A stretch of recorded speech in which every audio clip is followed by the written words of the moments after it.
ready to go. Game number 2 of the 1960 World Series. Tony Kubek steps in. He's hitting an even .600 on the year. And here is on the series. And here's the first one to Kubek, low and outside for a ball.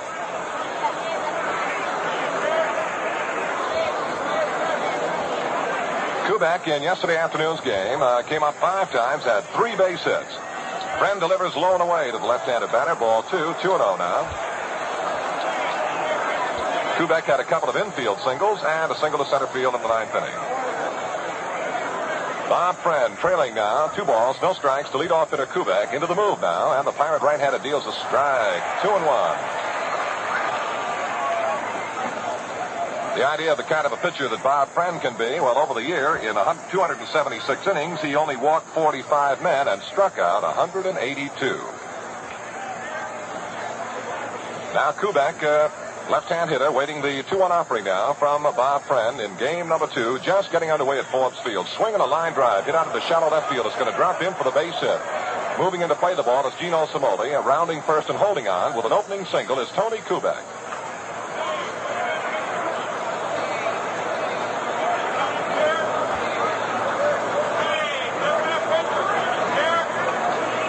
Kubek opens the ball game with a single to left field, and now the Yankees bring in Gil McDougald, who is starting this afternoon and is playing at third base. McDougald, in yesterday's ball game, came up 3 times and had 1 base hit.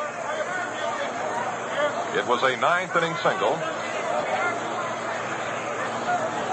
All ready to go now. Kubek leading first base. Friend out of the stretch throws a breaking ball, low and outside, and a ball 1.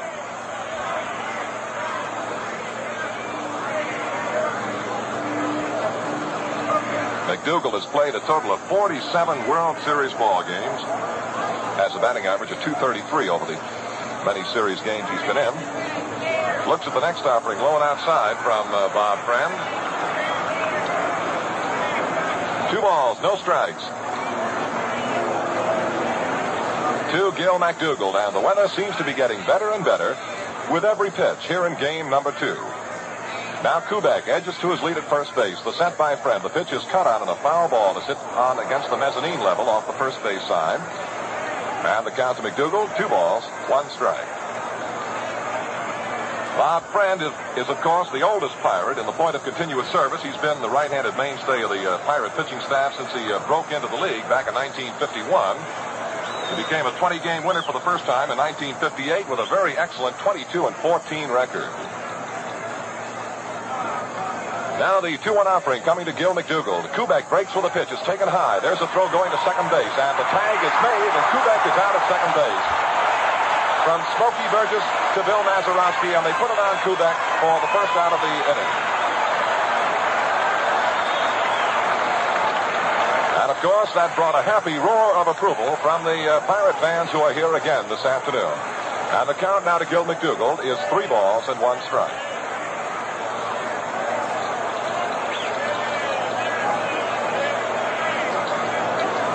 So we have 1 out now with none on, and Friend into the full line with a lot of action. He deals a pitch that swung on and fouled out of play into the upper deck way down there in the right field corner. So we've got a 3-2 count now to Gil McDougald. Waiting in the on-deck ring off to one side is the left-hand batting Yankee right fielder Roger Maris, who had a great day in a losing cause yesterday with 3 hits and 4 trips to the plate, including a home run. 3-2 to McDougald is a strike. 3 balls. He started a swing and held off, and Friend got the breaking ball in there for a strike 3. So Friend notches his first strikeout of the afternoon. That'll be the second Yankee out. And now here is Roger Maris. Maris has a World Series batting average of .750, and that he had 3 hits and 4 trips yesterday. And one of those hits went all of the way, a home run, has a run batted in. Maris in the first inning, after 2 men had been retired, after Lopez hit into the double play, hit one, a towering fly ball into the upper deck in right field. The pitch to Maris is low and away, ball 1.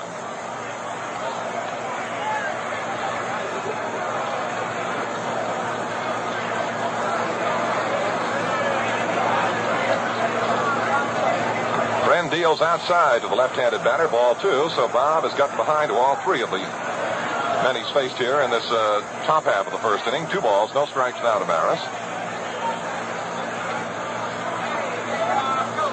And the Pirate right-hander throws a pitch that's cut on and a foul ball and is back against the screen behind the plate. The count 2-1 now to Maris. Mickey Mantle waiting in the on-deck ring. Found it going a little bit rough yesterday insofar as base hits did Mantle, in that he failed to hit in 3 official at-bats. Hope, Grote, Mazeroski, and Rocky Nelson around that Pirate infield tonight. Nelson is in at first base, replacing Dick Stewart, who played the first game yesterday. Pirate outfield to Roger Maris, very deep, and they're swung around a little bit toward the right field side. Now, Friend taking a lot of time. He's in the move now, and here comes a 2-1 offering to Roger Maris. Swing and a miss. Strike 2. 2-2 to Maris.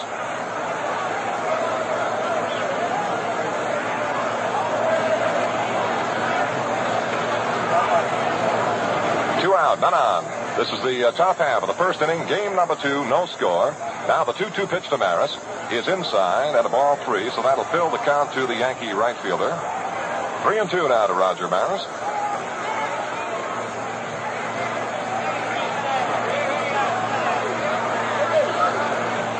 Friend into the move now, and here comes the payoff. 3-2 pitch to Maris. It's cut on, and there's a drive for a base hit between Mazeroski and Rocky Nelson, and on through to right field. And Maris is on with his 4th hit of the series. A solid single to right field, and that brings up Mickey Mantle. And, of course, against the right-hand slants of Bob Friend, Mantle will again be a left-handed batter. Mickey failed to hit yesterday in 3 trips. He walked 1 time, fanned twice, flied out to center field. And the Pirate outfield plays Mantle just about the way they played Roger Maris. And the infield overshifts off to the first base side. Friend, a very deliberate worker now, looking down to Burgess to pick up on the side. And here comes the first offering to Mickey Mantle. Swing and a miss. Strike 1. Maris, the runner at first base, 2 down here in the Yankee half of the first inning. No score. Kubek opened the game with a single to left field, was thrown out trying to steal from Burgess to Mazeroski. McDougald was called on strikes. Maris single to right. And now the pitch coming to Mantle is a breaking ball low and inside, and the count evens at 1 ball and 1 strike to Mickey Mantle.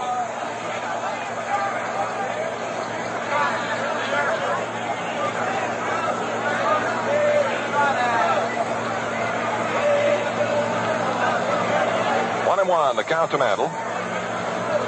Friend with that long look now goes to the abbreviated stretch, checks Maris over there at first base, throws, swing and a foul ball in the dirt behind the plate, and the count will be a ball and 2 strikes to Mantle.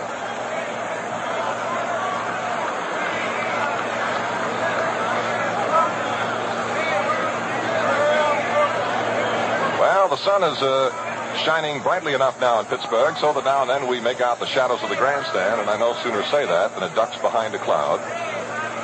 1 ball, 2 strikes now to Mickey Mantle. Rocky Nelson playing tight to the bag over there at first, guarding against the lead of Roger Maris. And Friend all ready to go now. Mantle waiting. Here comes a 1-2 pitch. Breaking ball too low on the count is 2-2 to Mantle.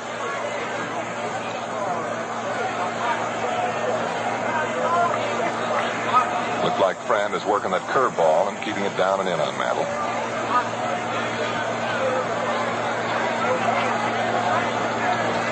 Now the 2-2 pitch to the Yankees center fielder. Maris leads first. Here comes the pitch. It's outside, and that fills the count to Mantle. So that'll be the 3rd 3-2 count that Friend has carried here on the top of the first inning. 3-2 to McDougald, then he struck him out. 3-2 to Maris, who singled to right field. And now 3-2 to Mickey Mantle. Bob Friend ready to go. There goes Maris. The pitch is swung out and missed. He struck him out. Mantle goes down swinging, and the Yankees in the first inning, no runs, 2 base hits, no Pirate errors, and 1 man left. And the score at the end of the first half inning of the Yankees nothing, the Pirates nothing. For the Pirates in the last half of the first inning, it will be Bill Verdon, then Dick Grote, and Roberto Clemente in that order, against the Yankee right-hander Bob Turley, who has a record of 9 wins and 3 defeats. Turley this year started for Casey Stengel and the Yankees 24 times, completed but 4. He pitched 173 innings, allowed 138 hits, walked 87, and struck out 88. and finished the year with an earned run average of 3.28. Turley, in his first days in the American League, was primarily a flamethrower, a fastballing right-hander. He still has that good fastball. He uses it infrequently, however, and now pitches with considerable curveballs. He throws quick ones and slow ones, big ones and small ones. And now here is Bill Virdon to lead off for the Pittsburgh Pirates in the last half of the first inning. Virdon in yesterday's game had one hit in 3 trips, and it drove in a run. It was a double off the screen and right in the 6th inning. Bob Turley all ready to go. The Yankee right-hander throws a pitch that's too low, and ball 1. Around the Yankee infield now. Third base, Gil McDougall. The shortstop is Tony Kubek. The second baseman, Bobby Richardson. And it's Bill Skowron again at first base. The outfield, however, has Yogi Berra in left field, Mickey Mantle in center field, and Roger Maris in right field. And the 1-0 pitch coming to left-hand batting Virdon is outside and a ball. 2-0 now. Elston Howard is doing the catching.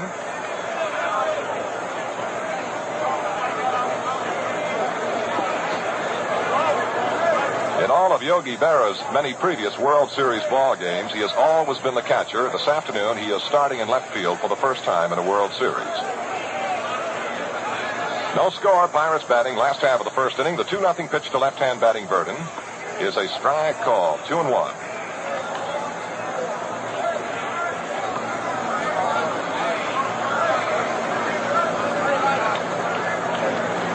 Yankees failed to score in the top half of the first inning, and now here's Bill Virdon to see if he can start it for Pittsburgh in the last half of the first. Turley in the move now. The 2-1 coming to Virdon. It's too low. And a ball 3.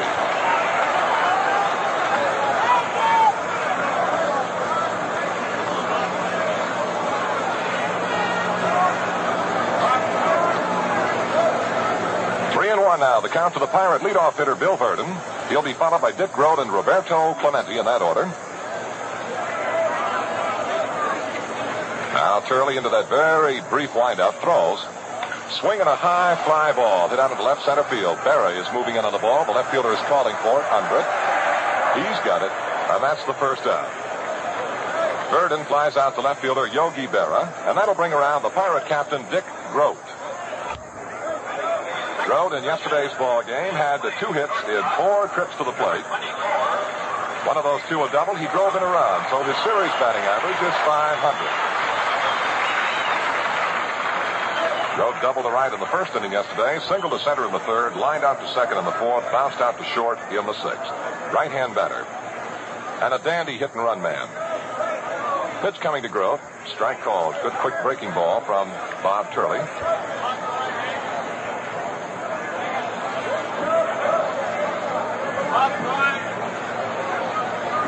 Turley, a little bit like Friend in that they are both very deliberate workers, now throws a curveball, but it misses, and the count is 1 ball and 1 strike.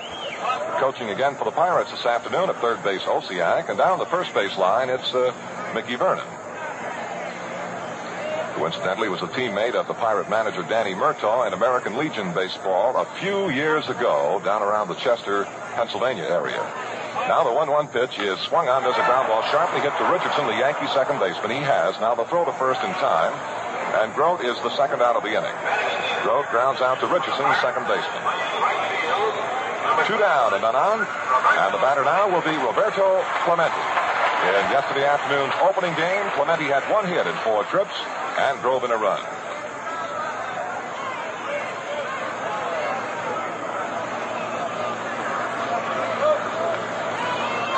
Turley's first offering to Clemente is swung on a high fly ball into shallow right center. Maris is coming into the ball, and he can't get to it.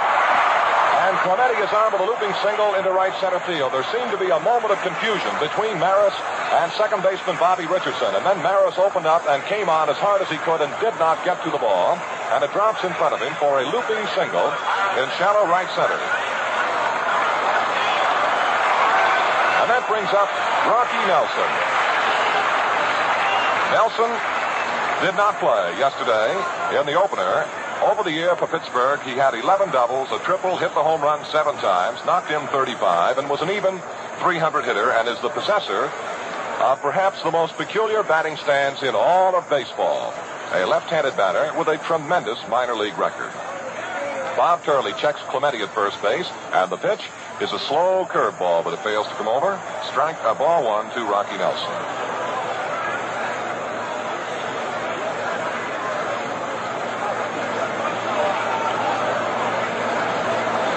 Bob Turley facing Rocky Nelson.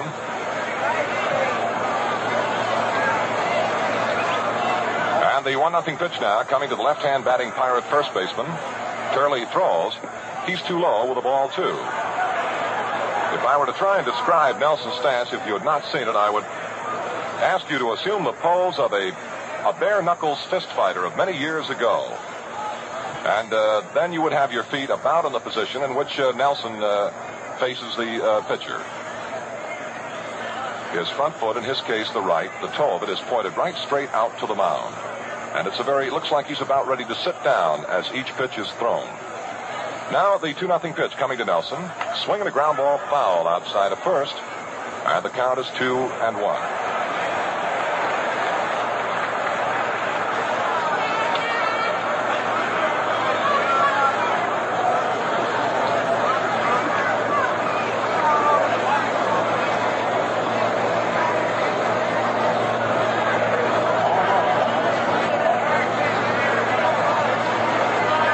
Score on the ball game. Pirates at bat. Last half of the first inning. 2 out. Clemente, the runner at first base. And a count of 2 balls, 1 strike to Rocky Nelson.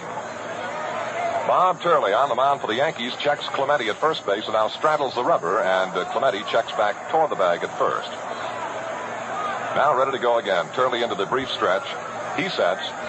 And the 2-1 coming to Nelson. Cut ground ball hit right toward Richardson, the second baseman. He digs it out neatly, throws to first, and that's it.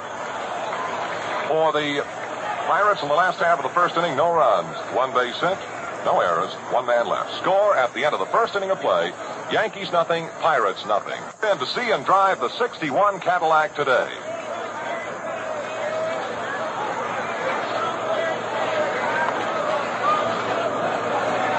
Leading off for the Yankees in the top half of the second inning will be Yogi Berra. He will be followed by Bill Skowron and then Elston Howard in that order.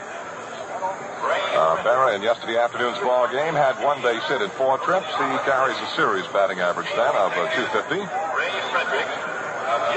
He might well have had 2 base hits in the ball game yesterday had it not been for a tremendous catch by Pirate center fielder Bill Burden, who went all the way to the wall along with right fielder Clemente way out there in right center field and made a sparkling grab. Well, here's Yogi Berra. Berra, one of the most colorful performers ever to play the game of baseball. And the stories about Berra, of course, are a legion. All ready to go now. Bob Friend up on the mound for the Pirates. No score as we start the second inning. Ball 1 is down low to Berra. Berra actually walked up on the pitch a little bit, ran the hands up the bat, and then gave Don Hope that look down there at third base as if to say, well, hey, I might drop one, buddy. Friend delivers, and Berra takes a strike. 1-1.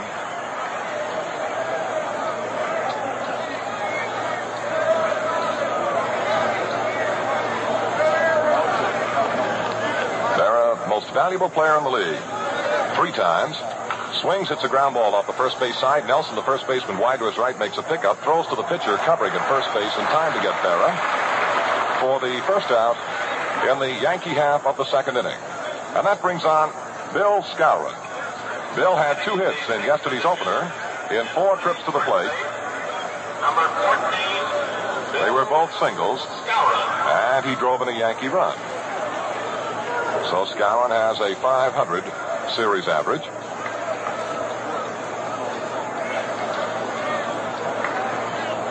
The Pirates' 18-game winner, Bob Friend, trying to nail down game number 2 for Danny Murtaugh and the Pirates. The pitch is swung on and fouled out of play over the roof off the first base side. Strike 1 to Skowron.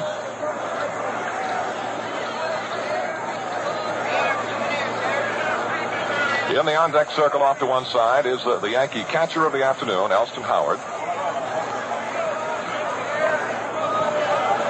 Now Friend in the move now, and here comes the 1-strike pitch to Bill Skowron. He swings and misses. Strike 2. Gave him a good quick breaking ball. Kept it up over the outside portion of the plate. Right about at the letters. 2 strikes now to Skowron, and let's see how Friend will work on this powerful Yankee first baseman. Now the 2-strike pitch on the way. Friend delivers, swinging a foul ball in the dirt behind the plate. And the count rides on. 2 strikes to Bill Skowron.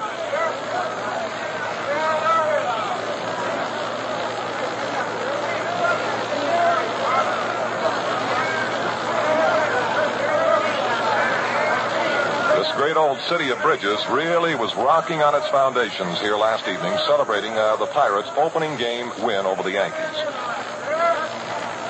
Now the 2-strike pitch to Skowron. Another foul out of play behind the plate. While the citizens of this fine city were really celebrating and enjoying their team's victory, the Pirates themselves were rather calm about the whole thing, and all of them are only too well aware of the fact that there are many more games yet to be played. And again, the 2-strike pitch to Bill Skowron. It's high and tight, and Skowron backs off a little bit. 1 ball, 2 strikes.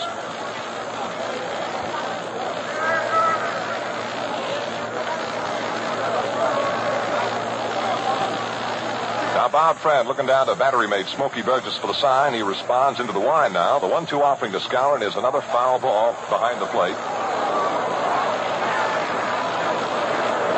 And as always the case, 1 foul ball out of play back here behind the plate. You've got 10 or 15 fellas scrapping for it. Not really, but in an all-out effort to pick up the souvenir baseball. Now Skowron waiting the 1-2 offering again from Bob Friend. 1 out and none on. Here's the pitch. He swings and misses. Struck him out. And for Bob Friend, that'll be his 3rd strikeout of the ball game. 2 out now. And the batter will be Elston Howard.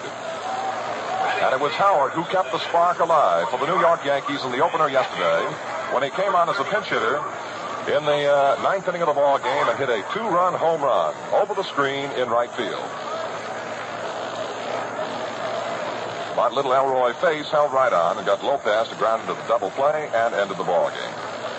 Pirates winning 6-4. Now the pitch coming down to Elston Howard. Strike. Good quick breaking ball right over the inside corner of the hands. Strike 1.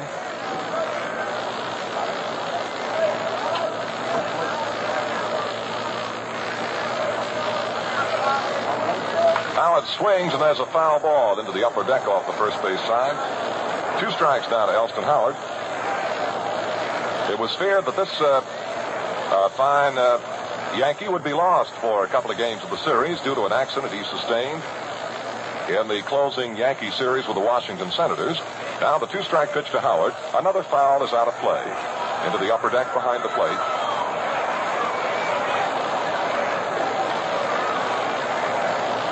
Howard sustained an injured finger when a foul ball came off the bat of the Senators shortstop Zorro Versalles, and it was first feared that the finger might have been broken, but it turned out to be nothing more than a severe dislocation, and here's Howard back in the lineup. Now the 2-strike pitch is low, hit in front of the plate, and the count is a ball, 2 strikes to Elston Howard. No score, Yankees batting in the top half of the 2nd inning at Forbes Field in Pittsburgh. Yankees nothing, Pirates nothing.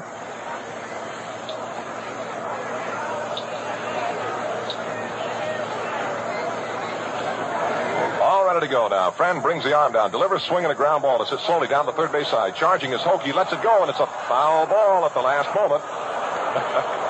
Dusty Vargas, third base umpire, got right down on top of that foul ball, and when he gave it the foul ball gesture, the ball was hardly more than 2 or 3 inches away from his hand. Hoke came charging in. It would have been a very difficult play, and at the very last moment, Hoke decided to gamble and let the ball roll, and it rolled foul by inches. So Howard is back in again with the count continuing at a ball and 2 strikes.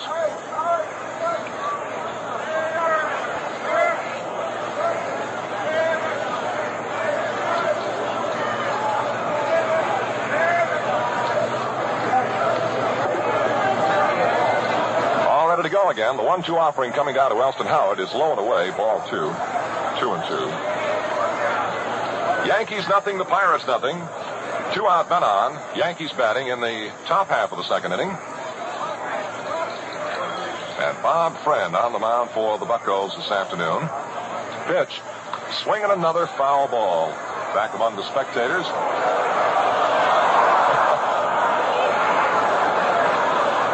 Gentleman tried to catch that foul ball while holding on to the program. It was a most unsuccessful effort.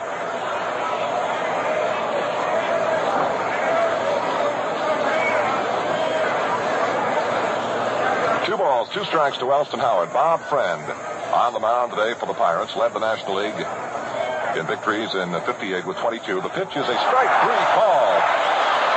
Howard is called out on strike. Number 4 in the game for Bob Friend. No runs, hits, no errors, none left. Score at the end of an inning and a half. The Yankees nothing, the Pirates nothing. Smokey Burgess, who in yesterday's game failed to hit in 4 trips to the plate.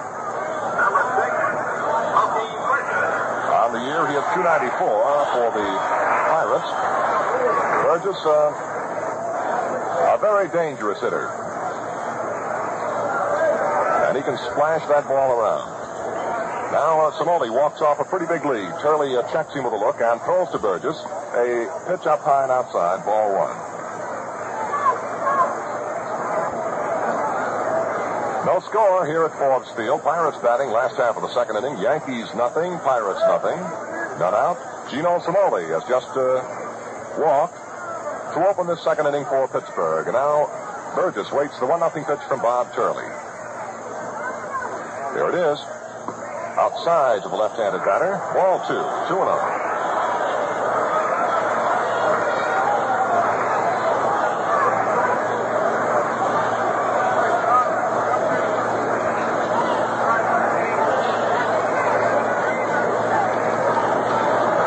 Pirates led the major leagues as a team in batting with an average of 276.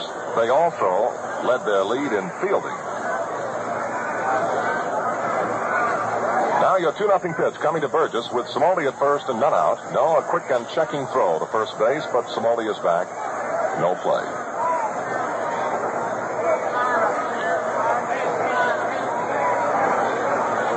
And the 2-0 pitch now to Burgess. He looks at it. It's outside, ball 3. 3-0. The Pirate fans at Forbes Field respond enthusiastically.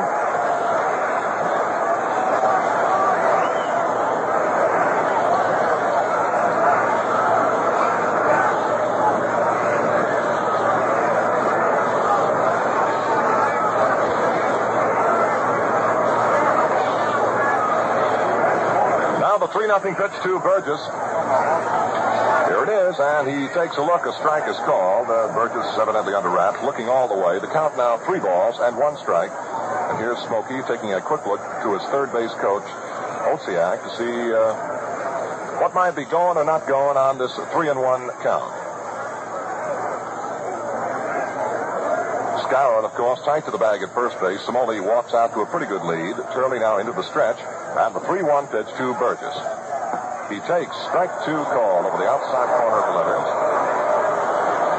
3-2 to Burgess.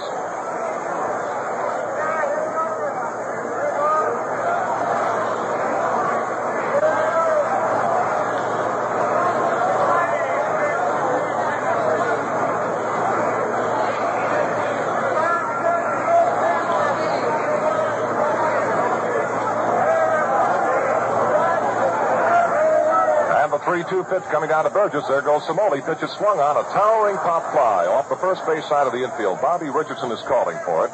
Under it. And the Yankees second baseman has it for the first out. Burgess pops out to second baseman Richardson. Cimoli holding first, and the batter now will be Don Hope. Don yesterday failed to hit in 2 appearances. He walked twice and scored a run in the Pirates' 6-4 win over the Yankees in the opener. Don Hope.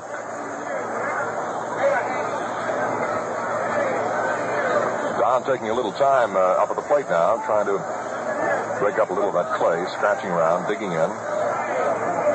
All ready now. Cimoli walks out his lead at first base. Here's Turley into the set position, and the first pitch coming down to right-hand batting Don Hope is inside for a ball, and Howard spun around as if he were going to rifle a peg to first base. Didn't follow through, however. Ball 1 to Don Hope.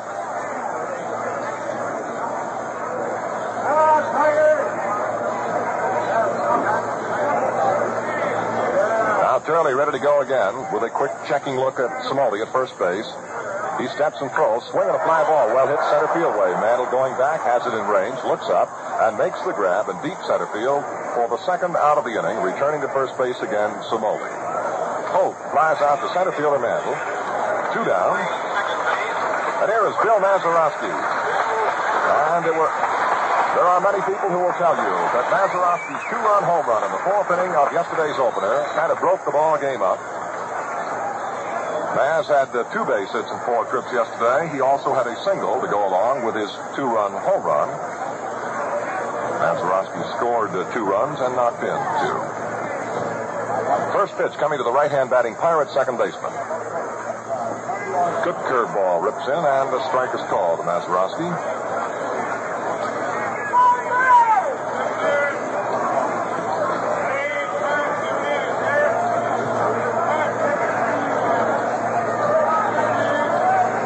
Ready to go once again. And the 1-strike pitch coming to Mazeroski. He swings and misses as Turley pulled the string on that dandy curveball. Beautiful pitch from Bob Turley. You could see Mazeroski start to lunge at the ball and then check himself in an effort to compensate and still couldn't get to it. 2 strikes down. Turley all ready to go. He delivers. Swinging a high foul is out of play. So the count continues 2 strikes. Some gentlemen up in the 3rd tier roof boxes underneath the roof here at Forbes Field made a kind of a routine catch of that foul ball. 2 strikes. 2 out, no score. Smoley leading first. The pitch coming to Mazeroski. Curve is low and outside in the dirt, and a good grab by Elston Howard. So the count 1 ball, 2 strikes to Bill Mazeroski. Smoley opened the inning with a walk, and he's still out there at first base as Burgess popped out to second baseman Richardson. Polk fly deep to the center fielder Mantle. And Mazeroski has the count 1 ball and 2 strikes. Turley ready to go again. Delivers just off the corner, and the count is 2-2.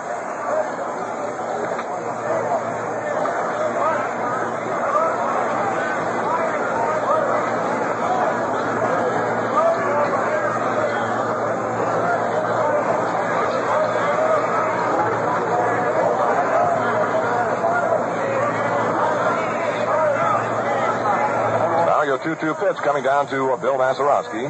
Gino Smoley walks out to his lead at first base, and then Turley checks him back with a quick throw. No play. McDougal, Kubek, Richardson scouring around the Yankee infield. Berry in left this afternoon, Mantle in center, Maris in right, and the 2-2 pitch coming to Bill Mazeroski. No, Turley a little bit concerned about the lead of Gino Smoley. Again takes his foot off the rubber, so Smoley goes back to the bag, now back out to his lead again as Turley is ready to throw. And the 2-2 pitch is down low.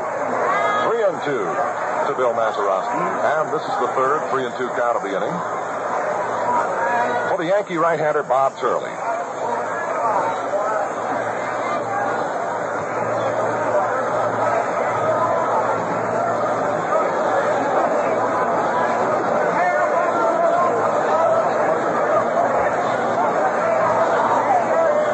Skowron now talking to Turley and indicating that he is, at this point, backing off the bag with the count 3-2 to Bill Mazeroski, 2 out.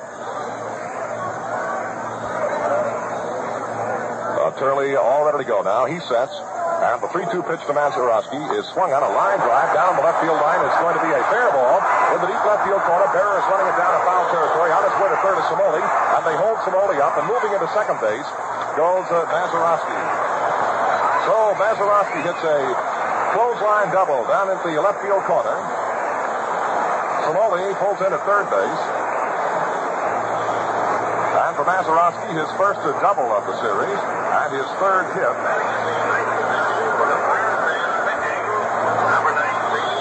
So the first scoring opportunity at this early point of the ball game faces the Pittsburgh Pirates now with 2 outs and runners at second and third.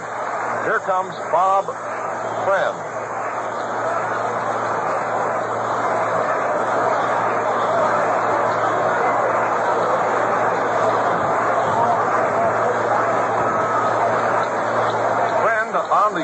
Pirates, you'd have to say was not too much of a hitter. His batting average was .068.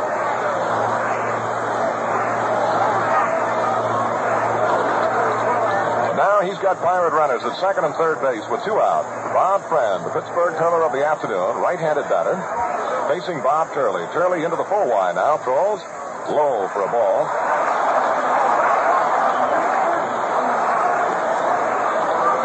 No score in the ball game. Yankees nothing, Pirates nothing.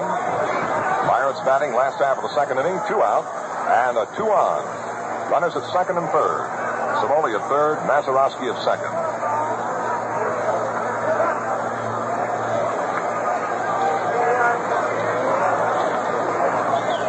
Comes the arm. Turley delivers, and Friend takes a big swing and misses strike 1. 1-1.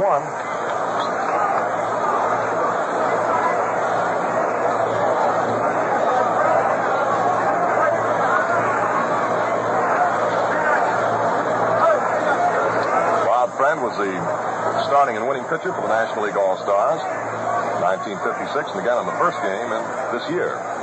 Now the 1-1 pitch coming to Bob Friend. He swings a high pop-up off the first base side of the infield. Bill Skowron is calling for it. Yankee first baseman under it. He's got it, and that'll be the final out. So for the Pirates, in the second inning, no runs, 1 hit, no Yankee errors, 2 left. The score at the end of 2 complete.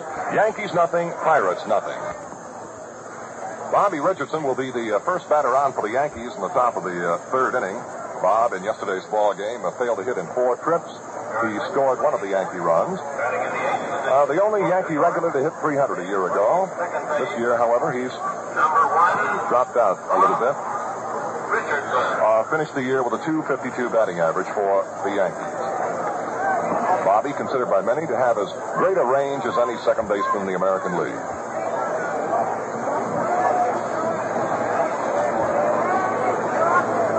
All ready to go. Bobby Richardson now to face Bob Friend.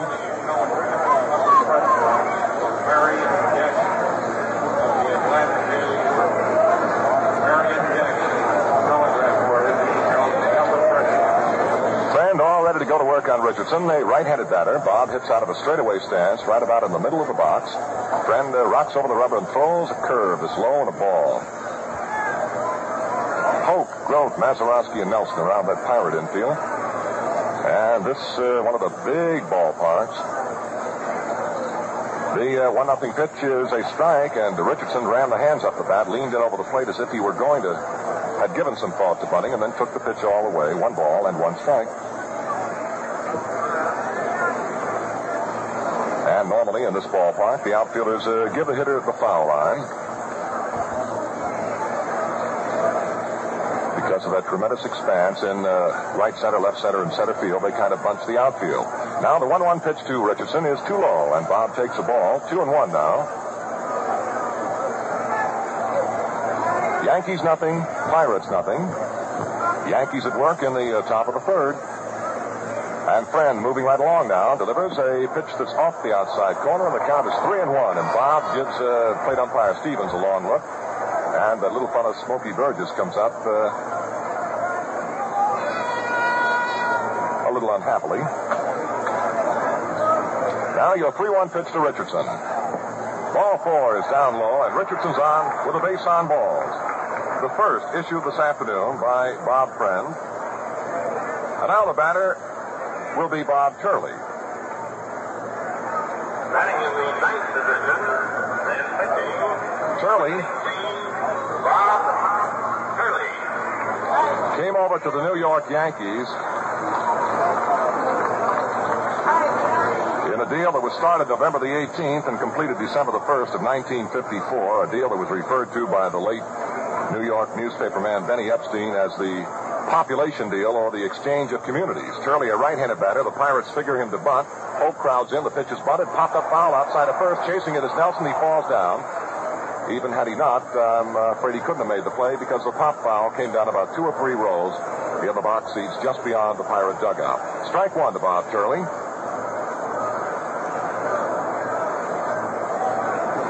The deal involving Bob Turley also had Harry Bird, Don Leppard, Jim McDonald, Bill Miller, Willie Miranda, Hal Smith, Cal Segrist, and Gus Triandis for Gordon Hunter, Dick Krajewski, Don Larson, Turley, Bliska, quite a few ball players. Turley now swings, and a foul ball is on the screen behind the plate, so 2 strikes to the Yankee hurler, Bob Turley. Bunted the first pitch, popped it foul into the seats, swinging away on the second pitch. 2 strikes to Turley.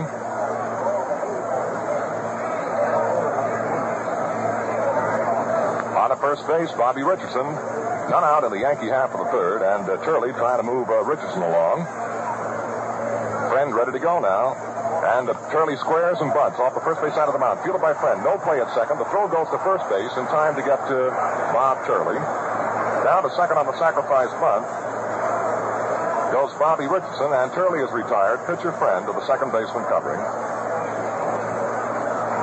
1 away in the Yankee half of the third, and now the top of the order, Tony Kubek, who singled into left field to open the ball game, and then was promptly thrown out trying to steal. Burgess to Bill Mazeroski. And now Kubek looking out to Bob Friend for the second time this afternoon. Richardson halfway around. He's down there at second base. Friend all ready to go to work now into the stretch. And the Pirate right-hander throws. Pitch outside of the left-hand batting Kubek. Ball 1.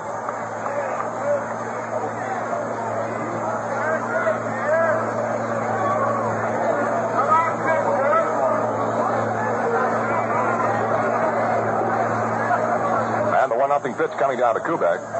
Swing and a foul ball going out of play down the left field side. 1-1 now to Tony.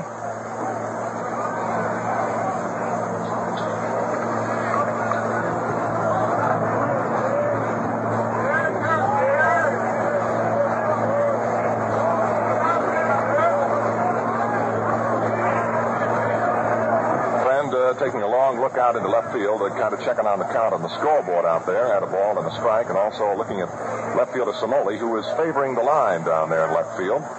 Even though Kubek's a left-handed batter, the pitch is swung and a ground ball hit right back through the middle. It's going to be into center field for the base hit. Richardson around third is going to score, and the Yankees take over a 1-0 lead on Kubek's ground single to center field, scoring Richardson from second base. The Yankees won, and the Pirates nothing. And Kubek picks up his first run batted in of the series. Gil McDougald. 1 out, Kubek at first, and now Gil McDougald, who carried the count 3-2 against Bob Friend in the first inning, and then was called out on strikes. Friend has fanned 4 so far this afternoon, has issued but 1 walk, and it has proved most costly. The pitch coming down to McDougald is a ball outside.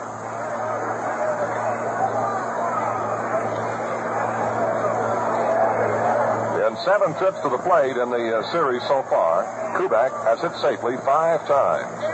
3 yesterday, and he's 2 for 2 this afternoon. Pitch to McDougald. Swing, ground ball up the third base side. It's going to be a fair ball beyond the Hoke out at the left field corner. It's in foul territory now. On his way to third is Kubek. They're going to send him home. And on down to second base goes Gil McDougald. And the Yankees now lead it by a score of 2-0. McDougald hit a ground ball sharply beyond the outstretched glove of third baseman Don Hoke. And when it got down into the deep left field corner, it was in foul territory. Somoli dug it out down there. And Smokey Burgess has gone on down to third base now. And we've got the first rhubarb of the series going as Burgess is protesting to third base umpire Bogus about the call. And now Danny Murtaugh trots on down there, and he too is going to have a word to say to third base umpire Bogus.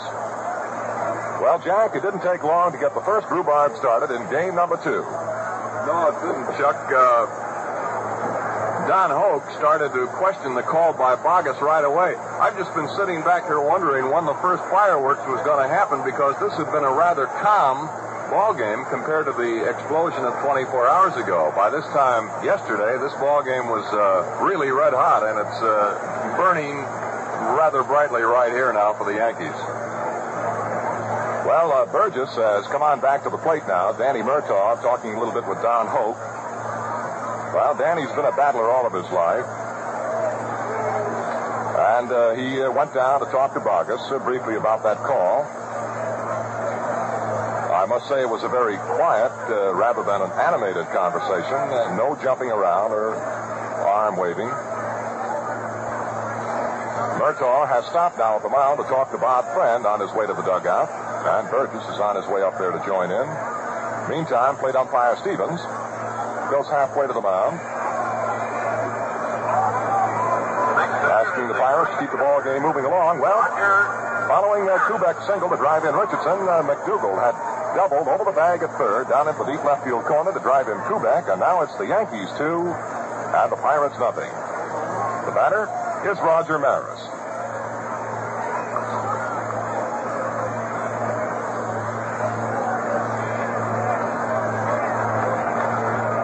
Friend all ready to go. Maris singled to right field in the first inning. The pitch swung on a ground ball down the first base way. Digging it out nicely is Nelson. Here's the race to the bag, and the Pirate first baseman tags up ahead of Maris for the second out of the inning, and down to third on the infield out goes Gil McDougal.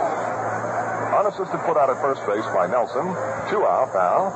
Holding third base, Gil McDougal, and stepping in now for the Yankees is Mickey Mantle.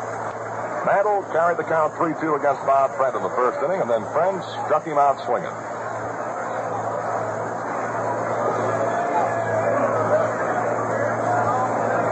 Mantle looking for his first hit in the series.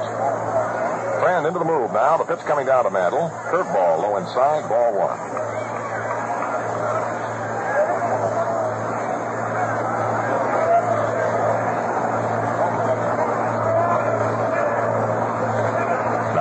Not wasting any time, goes right to work, delivers another breaking ball. Strike called now to Mantle, 1-1. Looks like another good curve from Bob Friend. Bob throws quite an assortment of pitches. A good curve, screwball, fastball, slider. Now the 1-1 offering to left-hand batting Mickey Mantle. Swing and a foul ball coming back our way. It's going to be out of play among the spectators behind the plate. 1 ball, 2 strikes.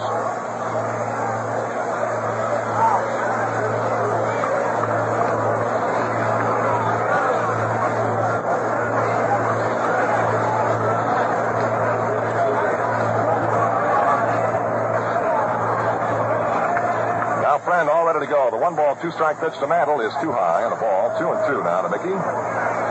The Yankees out in front of the Pirates by a score of 2-0, batting in the top half of the third inning. Yankees 2, Pirates nothing.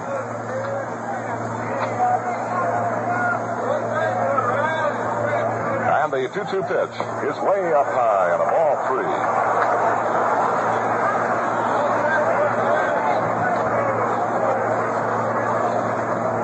Joe Gibbon and Clem Labine are at work in the Pirate bullpen down in right field. And the 3-2 to Mantle is inside high and a ball 4. Mantle is on with a second walk of the game issued by Bob Friend. Mantle takes first. Holding third is Gil McDougal. And coming on now is Yogi Berra. Berra against Bob Friend in the second inning. Grounded out to first baseman Nelson and then to the pitcher covering. Yogi Berra playing in left field this afternoon for the Yankees. And Bob Friend in trouble here with 2 out and runners on the corners, first and third. First pitch coming down to Berra. Swing, and there's a long drive down the right field line. It's fading. It's going to be a foul ball. A foul ball way up there. Over the roof in the right field corner. But as they say, just a long strike. Yogi got out in front of the pitch quite a bit too much and yanked it foul. Now Friend ready to go to work again. The 1-strike pitch coming down to Berra. Swing and a high fly ball hit center field way. Bill Verdon should have it without any trouble. Under it now, the center fielder looks up, makes the grab, and that's the final out of the inning. And so for the Yankees in the third inning, they show 2 runs in the inning on 2 base hits. No Pirate errors, 2 men are left. Score at the end of 2.5 innings of play. The Yankees 2, Pirates nothing.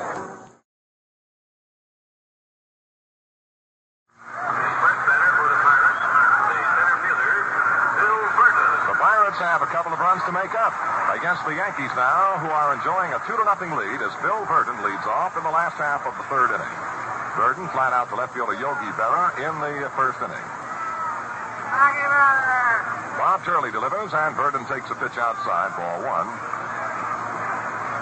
Verdon, a former Yankee, was traded by the Yanks to the Cardinals with pitcher Mel Wright and outfielder Emil Tellinger for outfielder Enos Slaughter in April of 1954. Now the 1-0 pitch is too high to Bill Verdon. Ball two. And then Verdon found his way over to the Pirates for pitcher Dick Littlefield and outfielder Bobby Del Greco in May of 1956.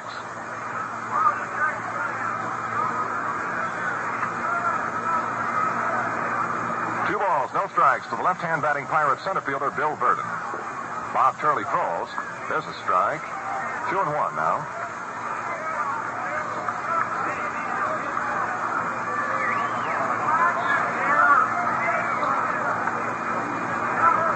Understandably, Forbes Field is a little quiet right now with the Pirates facing Bob Turley in the last half of the third inning. Pitch is swung on a ground ball right between Turley's legs, but Kubek, the shortstop, to his left, makes the pickup, throws to first in time to get Verdon. And that'll be the first out of the inning. That ball may have caromed off the leg. And that's exactly what has happened. Turley gets the assist, the ball caromed off the leg, and then Kubek, going to his left, was able to make the pickup and throw to first. So if you're scoring, it's 1-6-3. Pitcher, shortstop to first. One out in the last half of the third inning. The batter is Dick Grote, who grounded out to the second baseman Bobby Richardson in the first inning. Right-hand batting against right-hand pitching. Turley ready to go, throws. Curveball, he got it in there. Strike call.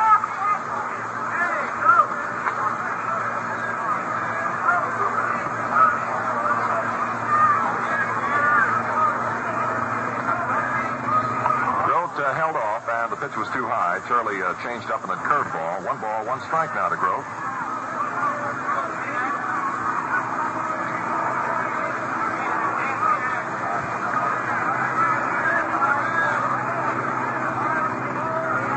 Now the 1-1 offering coming down to the Pirate captain, Dick Grote. Bob Turley delivers. A pitch swung on and fouled out of play on the screen behind the plate, and then off the screen and down among the spectators.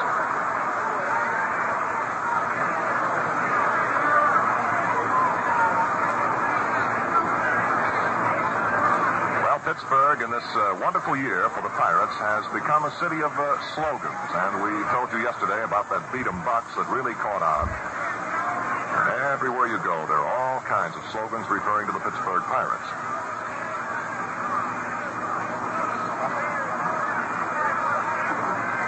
Now the 1-2 pitch coming to Grote. Curveball is too tight, and Dick rocks back out of the way. 2-2.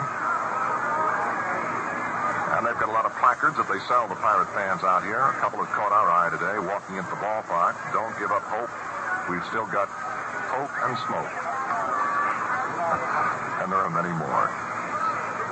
2-2 to Dick Grote. 2 balls, 2 strikes. 1 out, none on, bottom of the third. Swing ground ball. Waiting for it is shortstop Kubek. Grabs the belt high hop. Quick throw to first. He's got him. And that'll be the second out of the inning. Grote is out on the ground ball to shortstop. 2 down now, and the batter will be right fielder Roberto Clemente. The Yankees 2, and the Pirates nothing. 2 out, then on. Pirates batting in the last half of the third.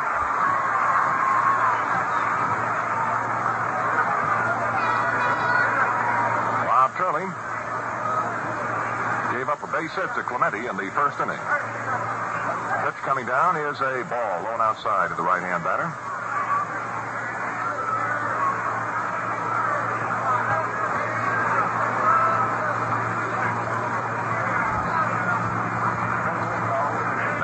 Pumps up the sign, and Turley throws. Swinging the ground ball, hit down the third base side. Charging in comes McDougal, makes the pickup in fair territory at the bag, and there is no throw, and Clemente is on with another infield hit. A slow roller chopped down the third baseway. McDougal came in and looked as though he were going to let it roll, and then realized at the last moment that it was not going to roll foul, picked it up standing on the bag, and had no throw. So Clemente is on with his second hit. That brings up Rocky Nelson, who in the first inning went out on a ground ball to second baseman Bob Richardson. So with the Yankees leading 2-0, the Pirates now have the tying run at the plate in the person of Nelson.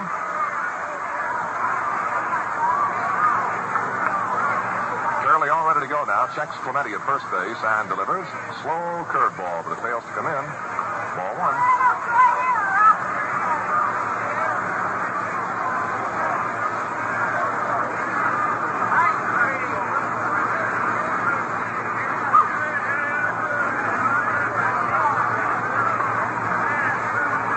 Shirley with a long wait here.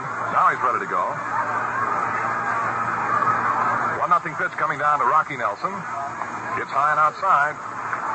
Ball two. We mentioned that Nelson had some great years in the minor leagues with Montreal of the International League in 1954. He had 31 home runs, knocked in 94. The next year, he had 37 home runs and drove in 130. With Toronto in 58, he had 43 home runs and knocked in 120. Now the 2-0 to Nelson. Swinging a fly ball down the alley in right center field. Mantle moving to his left is getting there, and the center fielder hauls it in for the final out. So the Pirates in the last half of the third show no runs, 1 hit. No errors, a man left. Score at the end of 3 complete.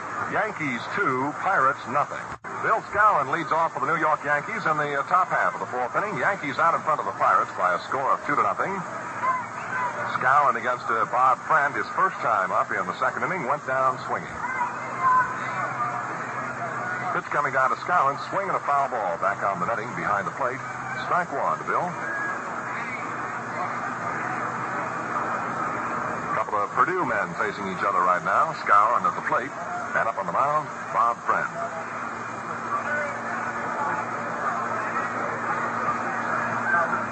Skowron swings, and there's another foul ball on the screen behind the plate.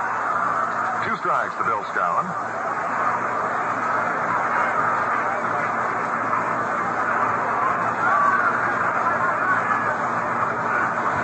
Well, this city has waited a long, long time for a pennant. 33 years, and they are making the most of it. And their hospitality is as great as it could possibly be. Now the 2-strike pitch to Bill Skowron. Curve and a strike 3 is called. Skowron is out for looking. Strikeout number 5 for Bob Friend in the ball game this afternoon.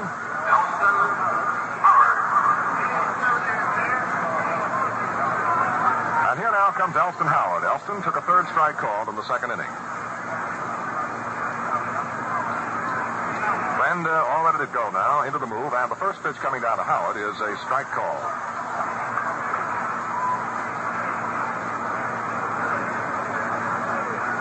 The Yankees 2, the Pirates nothing. Yankees batting top half of the 4th inning, swinging a foul ball out of play over the roof down the first base side. 2 strikes to Howard.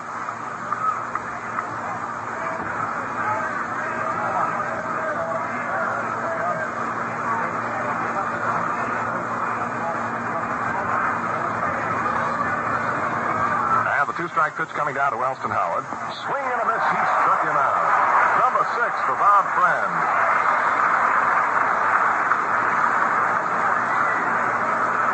6 strikeouts for Friend. 2 out now, and the batter is Bobby Richardson. It was Richardson who opened the 3rd inning for the Yankees with a leadoff walk. And then Turley sacrificed him to second base, and Kubek promptly knocked him in with a single to center field. Then McDougal doubled, and Kubek scored, and the Yankees lead 2-0. Ground ball hit right back through the middle. It's over the bag at second, on through the center field. Base hit for Bobby Richardson. A 2-out single to center field by Richardson. And the batter now will be the Yankee hurler, Bob Turley. Turley was called upon to sacrifice in the 3rd inning and did so. Moved Richardson down to scoring position, and then Kubek knocked him in. Next batter is the pitcher, Bob Turley. Turley, a powerfully built right-handed batter.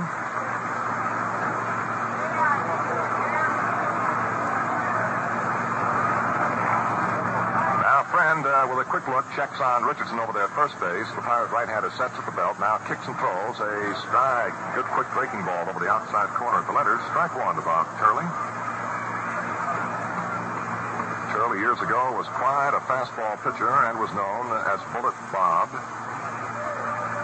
Today, he seems to rely more on the breaking stuff. Now the 1-strike pitch coming to Bob Turley. It's down low, and it gets right on by Burgess. Here goes the runner down to second base. The throw going to second is slide. He is safe at second base. The ball got about 8 or 10 feet behind Burgess. He made a rapid recovery and a good throw to shortstop Dick Groth, covering at second base, but Richardson was able to slide under the tag. And the official scorer has ruled a passed ball against catcher Smokey Burgess. A passed ball. And the count, 1 ball and 1 strike to Bob Turley. The 1-1 offering to Turley. He swings a fly ball hit out on the alley in left center field. Going hard is Bill Verdon. He can't get there. Drops in for the base hit. And here comes Richardson home with the 3rd Yankee run. Turley singles in the alley in left center field to drive in another Yankee run. It's Yankees 3 and the Pirates nothing.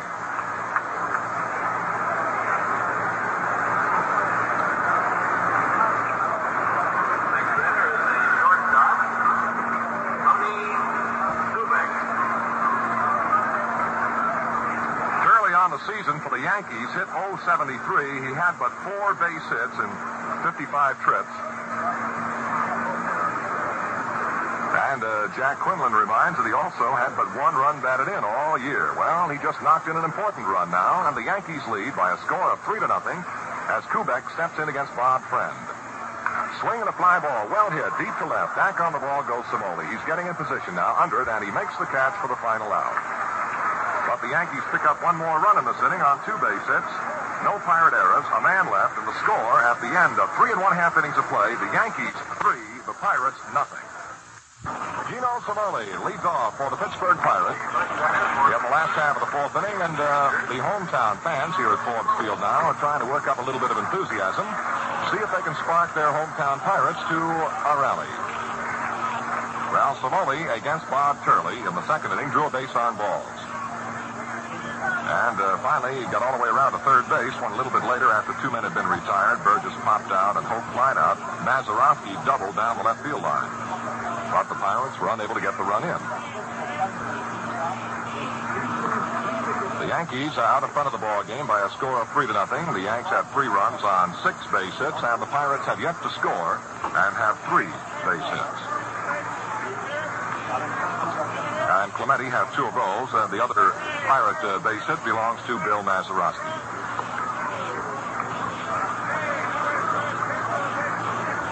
Down in the Pirate bullpen, in the right field corner, Fred Green is beginning to loosen up.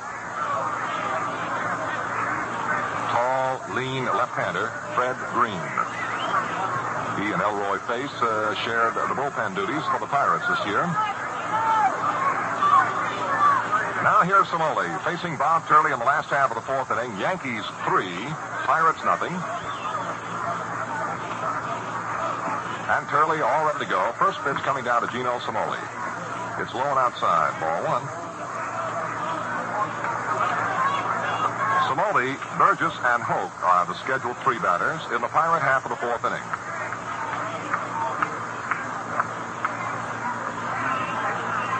And the 1-0 pitch coming down to Gino Simoli. Turley throws. It's a strike call. He got the good fastball over the outside corner at the letters. 1-1 to Gino Simoli. In the ball game in left field for the Pirates this afternoon, replacing the injured Bob Skinner, who jammed a thumb in yesterday's ball game. Thumb on the left hand. Pitch coming to Simoli. Swing line drive off in the right field. In for the base hit. Maris moving to his left fell down momentarily, fielding the ball, however. They didn't get away from him, so Simoli opens the Pirate half of the 4th inning with a line single to right field. Brings up Smokey Burgess. Burgess, in his only trip to the plate against Turley this afternoon, popped out to second baseman Bob Richardson. And now there's a little more life and enthusiasm at Forbes Field. With none out, and Simoli at first base, here's Burgess. Bob Turley ready to go. He throws. Burgess looks, and a strike is called. Good curveball came slipping in on Burgess. Strike 1.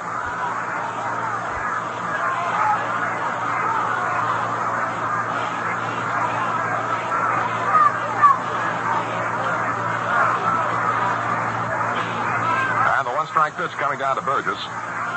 Another curve. This one's too low, and the count is 1-1. The Yankee outfield swung pretty well around toward right field against Burgess. And And there's a big alley for Burgess to shoot at out over the head of the shortstop Kubek, off toward the center and left center. And if he hits one over the head of third baseman Gil McDougald, he might be running for a little while. Berra's well around in the left center. Pitch coming down to Burgess. Swing ground ball. By to first baseman. Base hit into right field. Down to second, Cimoli. He's going to go to third. And here's Maris' throw coming in. It is off the mark, and Cimoli is safe at third base on the Burgess single to right field.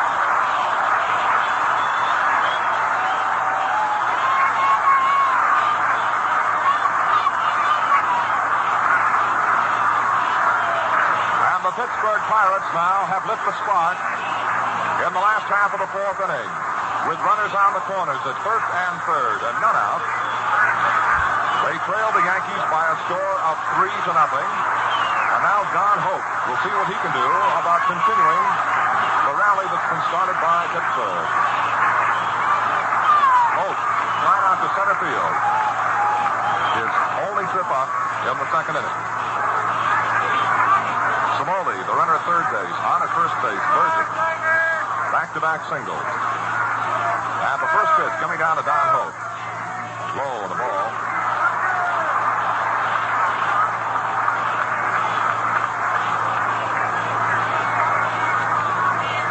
Berra's throw was just about on time, and there might have been a play on Cimoli at third base, but his throw was a little bit off the left field side of the bag at third. In other words, McDougald had to go a couple of steps down the line toward left to make the grab. Now the 1-0 pitch coming down to Don Hope. The Yankee bullpen heats up. Pitch coming to Hope. Swinging a fly ball down the right field line. It's going to be a fair ball into the deep right field corner. That'll score Cimoli. On his way to third goes Burgess. Down to second goes the runner. He dives in under the throw and is safe at second base.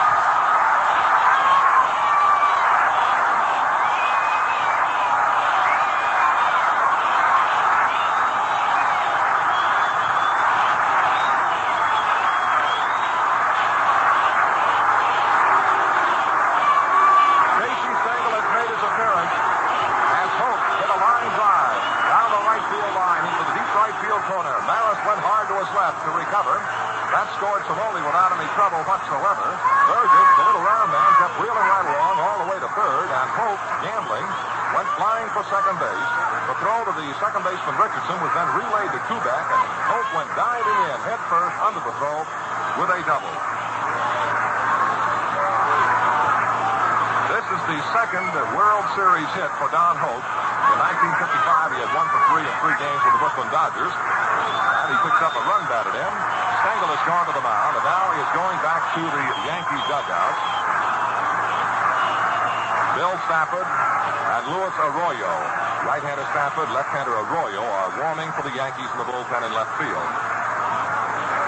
None out of the inning. Yankees 3, Pirates 1, tying runs at second and third. Burgess at third, Hope at second, and Bill Mazeroski the batter. Bill doubled down the left field line in the second inning. In yesterday's ball game, in the fourth inning, he had a 2-run home run. And he now faces Bob Turley with none out. Runners at second and third in the Pirate half of the fourth inning. And Forbes Field has suddenly come to life. Turley with his work cut out for him now, facing Mazeroski. Long look for the side. Now Turley steps off the rubber and looks quickly out toward left field. And then another look over to check on Burgess at third. And now Mazeroski backs out of the box. That is baseball's old waiting game. Turley made Mazeroski wait, so Bill's going to make Turley wait. Now Maz steps in. Turley is still staring, hasn't made a move. Now he leans into the windup. And the first pitch coming down to Mazeroski is a curve blowing outside, ball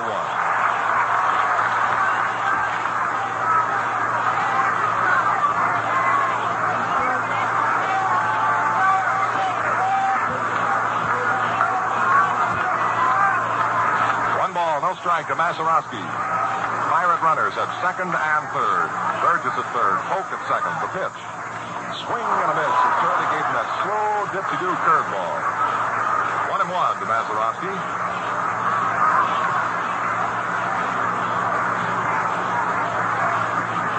Three straight hits. And the score is now Yankees 3, Pirates 1. None out in this last half of the fourth inning. Waiting now the 1-1 pitch to Mazeroski. Curly into the move. Here's the pitch. Curve misses outside. 2-1 to Mazeroski. 2 balls, 1 strike.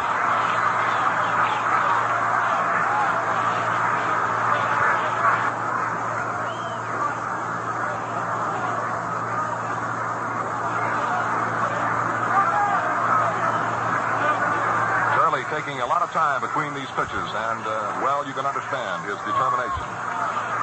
2 balls, 1 strike to Bill Mazeroski. The Yankee right-hander throws.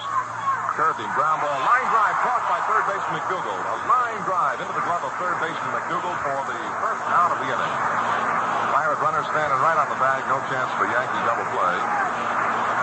Mazeroski hit a screamer right smack at McDougal.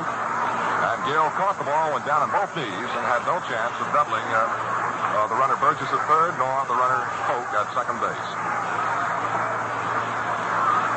Well, let's see what will happen now with 1 out and runners at second and third. Bob Friend is scheduled to bat, but he is not going to be the hitter. This will be Gene Baker. Baker in 33 games on the season with the Pirates, hit for an average of 243. 37 at-bats and 9 base hits.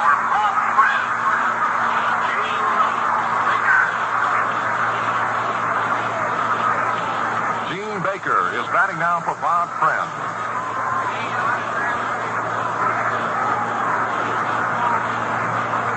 Gene, a right-handed swinger. 1 out in the inning. Mazeroski hit the ball right on the button, but it was a line drive right into the glove of Gil McDougal, the third baseman. He didn't have to move left nor right. Caught it letter high, right in the middle of the chest. So that's the first Pirate out. And now here's the pinch hitter, Gene Baker. Right-hand batter facing Bob Turley. 1 out of the inning, and Turley all ready to go to work. First pitch to Baker. This is a strike call. A good fastball from Turley.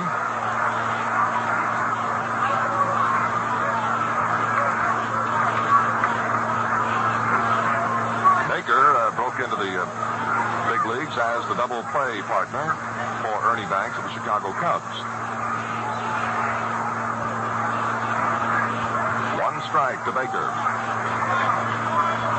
Pirates with the tying runs at second and third. Turley delivers a ball outside. 1-1 to Baker.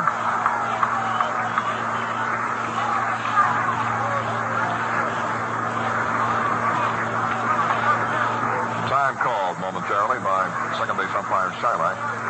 Bobby Richardson putting the sunglasses on. There was a little bit of glare, no sunshine, but up behind those clouds it's just a little bit bright. A thin layer of cloud over Forbes Field right now.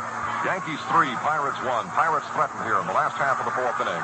And the fans are getting on Curly a little bit because he's working kind of slowly. The 1-1 is swung on and a high fly ball popped up off the first base side of the infield, backpedaling his second baseman Richardson under it, and he makes the grab for the second out of the inning and then runs the ball back toward the infield, and the runners hold.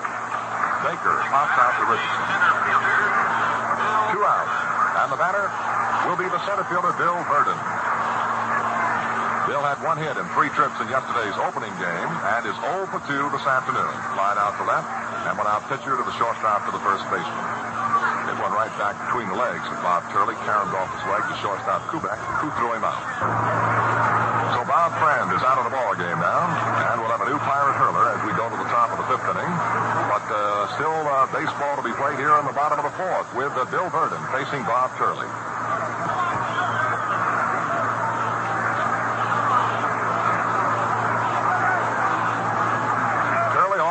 Now the pitch is a good breaking ball. A slow curve that came in on Verdon. Strike is called.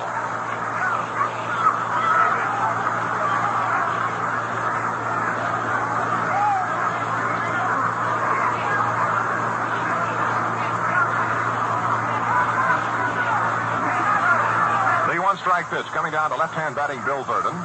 Turley Into the move now, and the big, strong Yankee right-hander delivers. A curveball swung on, a fly ball down the left field side. It's fading. It's a foul ball down on the Yankee bullpen. 2 strikes to Burton. In recent years, the slider has become a very popular pitch in baseball, and many pitchers use it with a good deal of success. Curley is one of the successful pitchers in baseball today who does not rely on the slider. He'll throw it, but infrequently.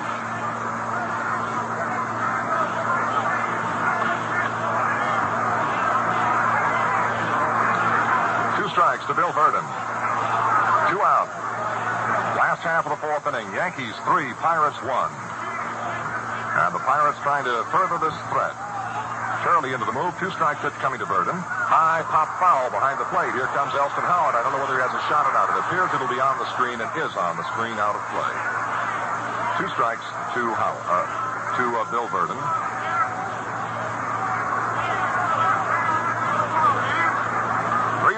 Yankees over the Pirates.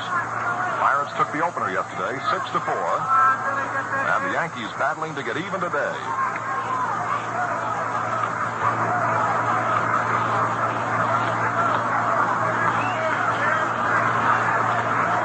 The Yankees leading 3-1 have 6 base hits. The Pirates also have 6. Picking up 3 in this inning and 1 run. And now the 2-strike pitch coming to Verdon. Curley throws. He curved him, misses outside with a ball. 1-2. 1 ball, 2 strikes.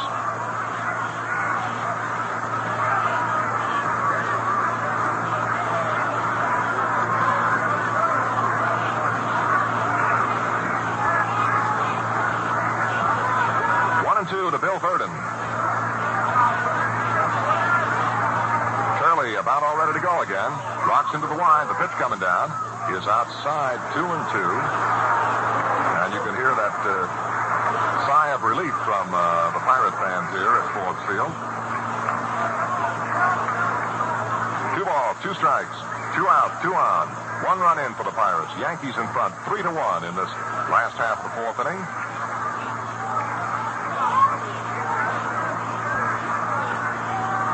And Curley trying to work his way out of a big jam. And the Yankee right-hander into the move now. 2-2 pitch to Burton. Ground ball sharply hit right toward Richardson. Comes up in a belt-high hop, and the Yankee second baseman throws to first in time to get Burton for the final out of the inning. The Pirates 1 run, 3 base hit. No Yankee errors. 2 men are left. Score at the end of 4 complete. The Yankees 3, Pirates 1. Fred Green, a tall, spring-bean left-hander, comes in now to take over the pitching chores vacated by Bob Friend, who worked the first 4 innings, allowed 6 hits, walked 2, struck out 6, and charged with 3 runs. Green is on the mound, and the first batter to face him is Gil McDougald. The left-hander throws low and inside, ball 1. Green appeared in 45 games for the Pirates this year, all in relief. And he compiled a record of 8 victories, 4 defeats, an earned run average of 3.21. And a ball is outside now to Gil McDougald. Southpaw Fred Green. Made 5 straight relief appearances in July in which he pitched 10 innings without giving up a run. This is but his 2nd year in the big leagues. Now the 2-0 pitch to Gil McDougald. It's too tight, and McDougald skips back out of the way. Ball 3.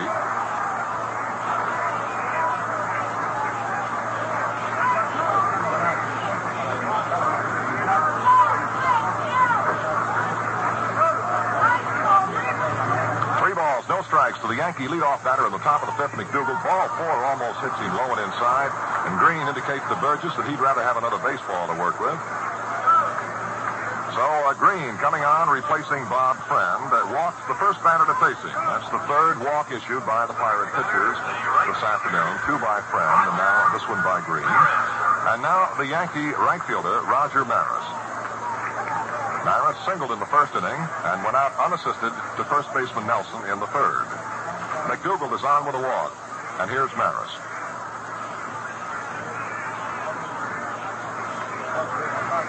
Lanky Fred Green. The southpaw throws, and Maris looks. A strike is called.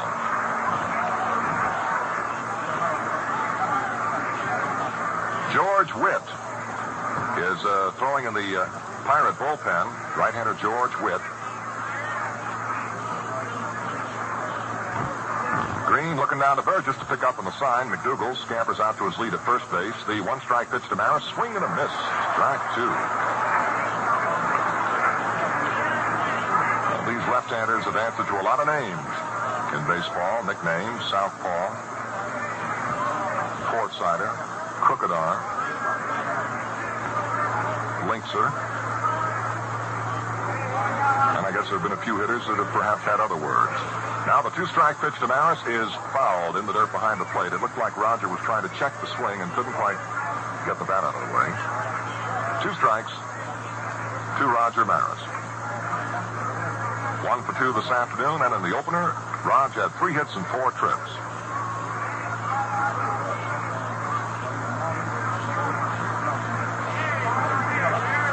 Now McDougal backing out to a lead at first base. Green, the left-hander, throws another foul ball. Is hit off the box seat railing on the third base side in the same manner. Maris turning away from an inside offering, and the ball hit the bat and caromed foul. 2 strikes to Roger Maris.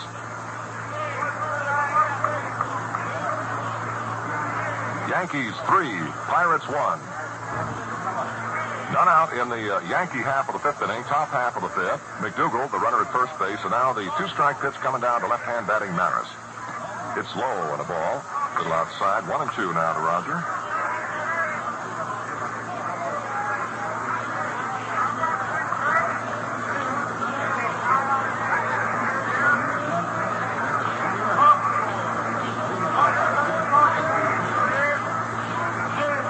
Green working very carefully into the stretch, sets and throws. He pitches low again. Ball 2. 2-2 to Maris.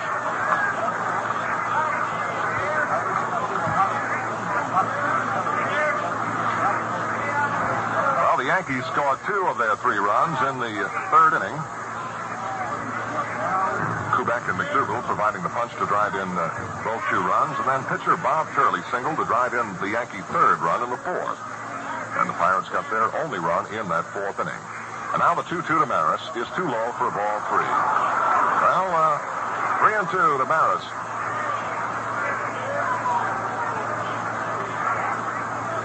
Green, normally an excellent control pitcher for a left-hander.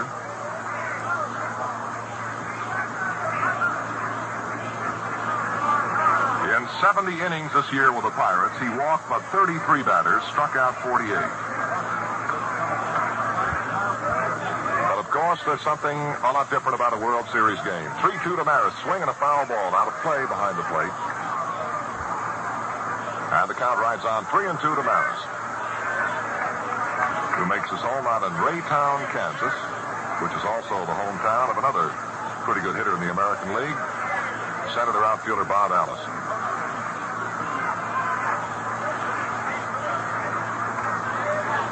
Now the 3-2 to Maris. Here it is.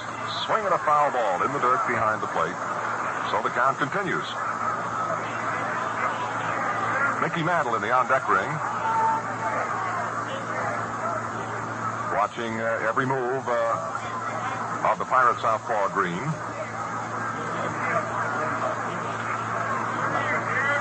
Pirate infield up a couple of steps in double play depth. And Nelson tight to the bag at first. McDougal out for the lead. 3-2 to Maris. Ground ball. Sharply hit. Nelson has it. They go to second base. That's the 4th out. Now back to first. Not in time. Green couldn't find the bag ahead of the charging runner Maris, and it will be just a force at second base.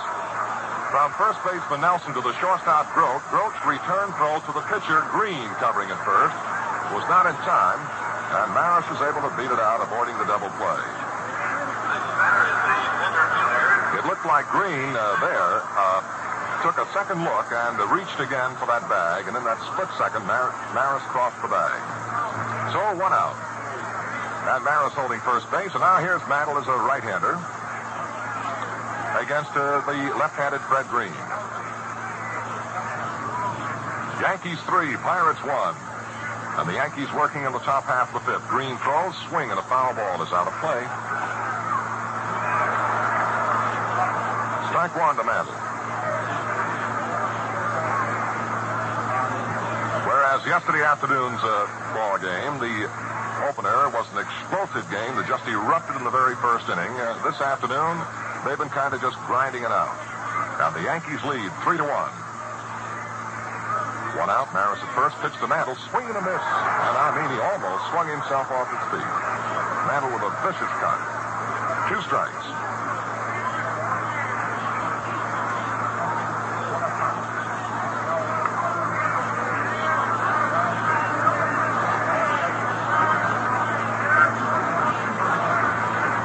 Green now taking a long look out towards center field.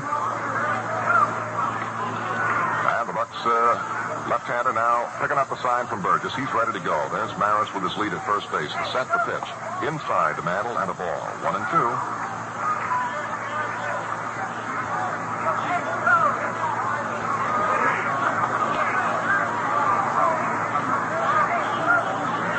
Two strikes to Mickey Mantle. One away in the Yankee half of the 5th inning. And now Green about all ready to go. Into the set, he throws a ball just off the corner, and Burgess is most unhappy about that call. He just rocked back and forth a little bit, now walks in front of the plate and lobs the ball to Green. Smokey's looking all over the ballpark for a little help on that call, but it'll stand naturally. 2-2.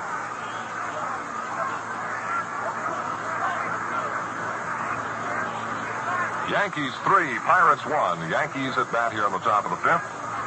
And a count of 2 balls, 2 strikes now to the Yankees' celebrated center fielder Mickey Mantle.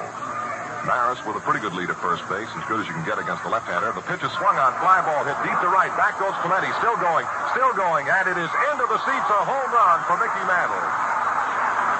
Mantle hit a line drive into right field. Clemente turned his back to the ball the moment it was hit and went straight to the warning track and then gave up as the ball went coursing in about 3 or 4 rows in.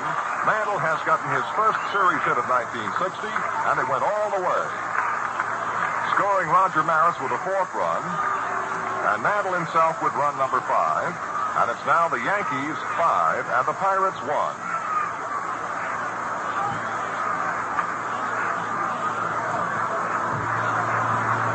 The batter now will be Yogi Berra. That was Maris' 12th, or rather Mantle's 12th, World Series home run. Breaking in time is Google Snyder, putting in 3 behind Babe Ruth. Means Mantle now breaks the tie he had with Duke Snyder for home runs in the World Series, and now is 3 behind the great Babe Ruth for his 15 World Series home runs. Yogi Berra now. 1 out, none on. The pitch is a strike call to left-hand batting Berra.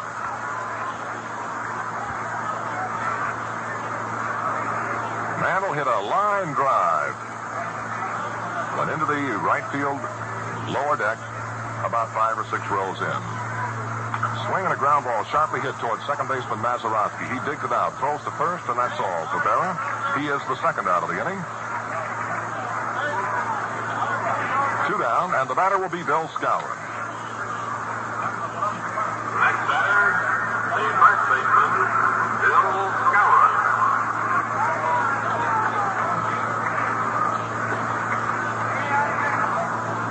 Skowron this afternoon has found Pirate pitching not to his liking. He spanned twice. Here's a swing and a miss, strike 1. Skowron went down swinging in the second inning and was called out on strikes in the 4th. 2 out, none on. Yankees 5, Pirates 1. And Fred Green now working to the Yankee first baseman Bill Skowron. The pitch is swung on, and there's a real blast deep into right center. Back goes Clemente. He seems to have it in range. Out near the warning track, he makes the catch for the final out. And so the Yanks in the top of the 5th inning get 2 runs on 1 base hit. No Pirate errors, none left.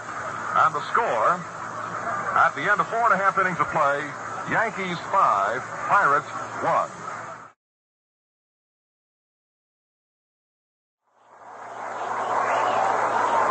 And the Pirates come on in the last half of the 5th inning, trailing the ball game by a score of 5-1. And now it's our pleasure to swing this microphone over to that man from Chicago, Jack Quinlan. Jack? Thank you very much, Chuck. Here's Grote leading off. He's 0 for 2 against Bob Turley. The Yankees out in front, 5-1 as the Bucks bat in their half of the fifth inning. Turley, big right-hander winding, and the first pitch to the Pirates shortstop is in tight, ball one. Grote has grounded to second and been thrown out by the shortstop after getting 2 for 4 in the opening game yesterday. 1-0 the count on Grote. Here's the windup and the pitch by Turley. There's a strike right over the plate. 1 ball and 1 strike. Earlier today, back in the first inning, in the right field bullpen, the Pirates had a left-hander, Vinegar Ben Mizell, warming up. The reason for that, of course, he is slated to be the pitcher in the first game at Yankee Stadium Saturday. Sidearm pitch is hit foul down the left field line out toward the Yankee bullpen. 1-2 the count. Frank Osiak coaching at third, Mickey Vernon at first. Casey Stengel down here in the Yankee dugout, enjoying everything, of course. He's out in front 5-1. Casey's 70 years old or thereabouts, and his varied background includes 3 years at the Western Dental College out in Kansas City. Here's a high curve, a tap foul at the catcher's feet. Stengel says his decision to play baseball for a living is the greatest thing that ever happened to dentistry. A ball and 2 strikes on Grote. He'll be followed here in the bottom of the fifth by Clemente and then Rocky Nelson. Boy, how that Mantle hit that ball in the top of this inning. A blast into the right field seats, hitting right-handed. Here's the windup. 1-2 pitch to Grote. Curve, pop foul. Back here it's going to be into the crowd, out of play. And a new baseball is fired out by John Stevens, the American League umpire who's working behind the plate.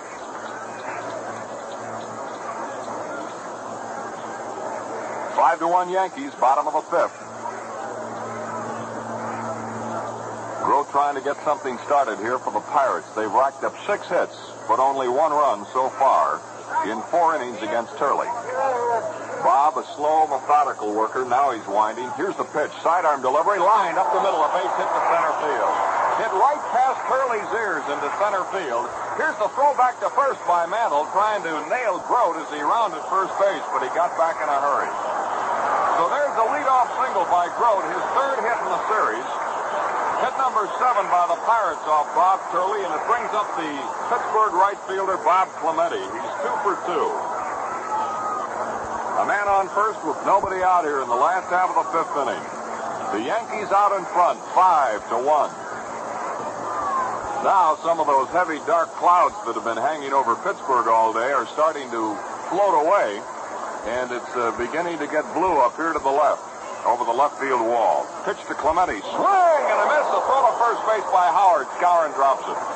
Clemente went all the way around and with such force that he spun right out from underneath his batting helmet as he missed Turley's first pitch.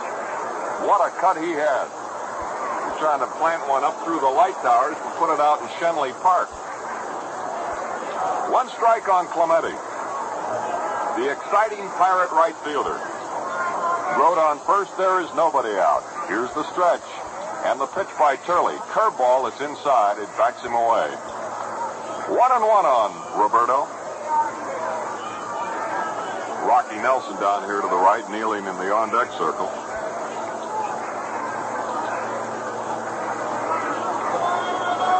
Elston Howard doing the catching today. The first series game that he's ever caught. He's played other positions. Here's the pitch. A chopper to the shortstop. Might be 2. Kubek to Richardson 1. The flip back not in time to Skowron. They forced Grote. Kubek to Richardson. Short to second. But the throw back to Skowron was not in time to double up Clemente, who was flying down that line. So he's on first with 1 gone, and here's Rocky Nelson. Rocky has grounded out and fly deep to Mantle so far. Mickey shades him deep over in right center field. Maris is deep in front of the 375 sign.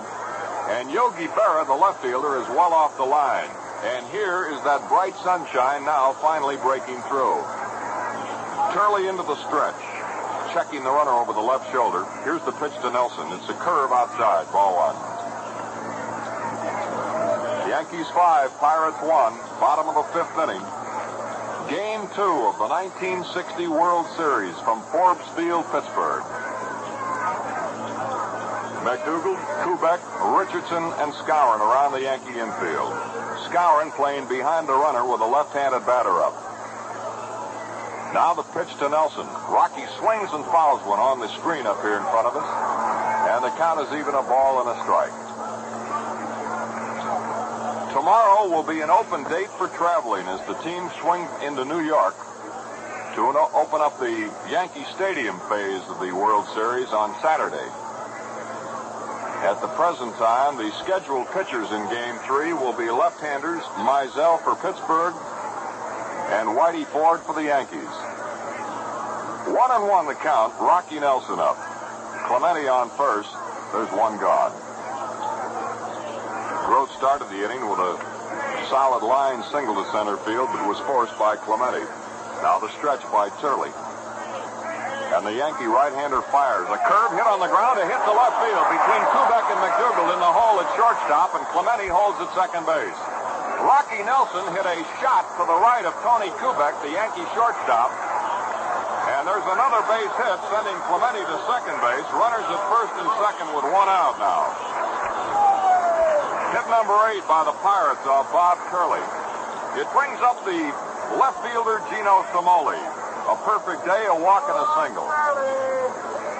Yogi Berra has just been tossed a set of sunglasses by the left field umpire Stan Landis out there, and we're going to get some activity in the New York bullpen out here in left field. It's going to be Coates and Arroyo.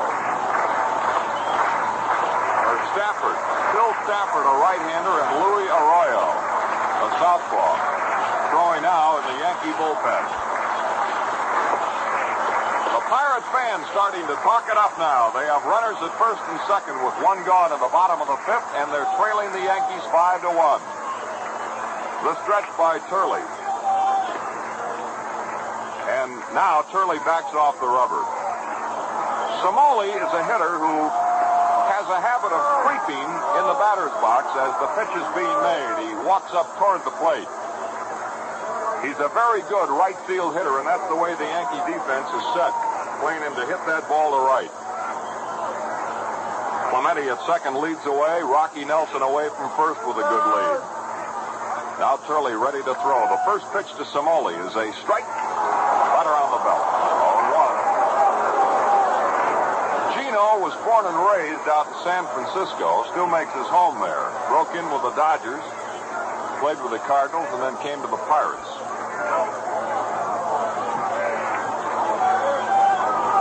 This season, 1960, is the first time in 4 years that Cimoli has failed to hit at least one home run. He didn't hit any all year. He drove in 28 runs. Here's a swing and a foul ball back to the screen on a curveball. And it's 0-2. Marion left, Mantle in center, Maris in right. The ball game in the bottom of the fifth. Pittsburgh trying to get something started. They have runners at first and second with one gone. And 2 strikes on the batter, Gino Cimoli. Burgess on deck.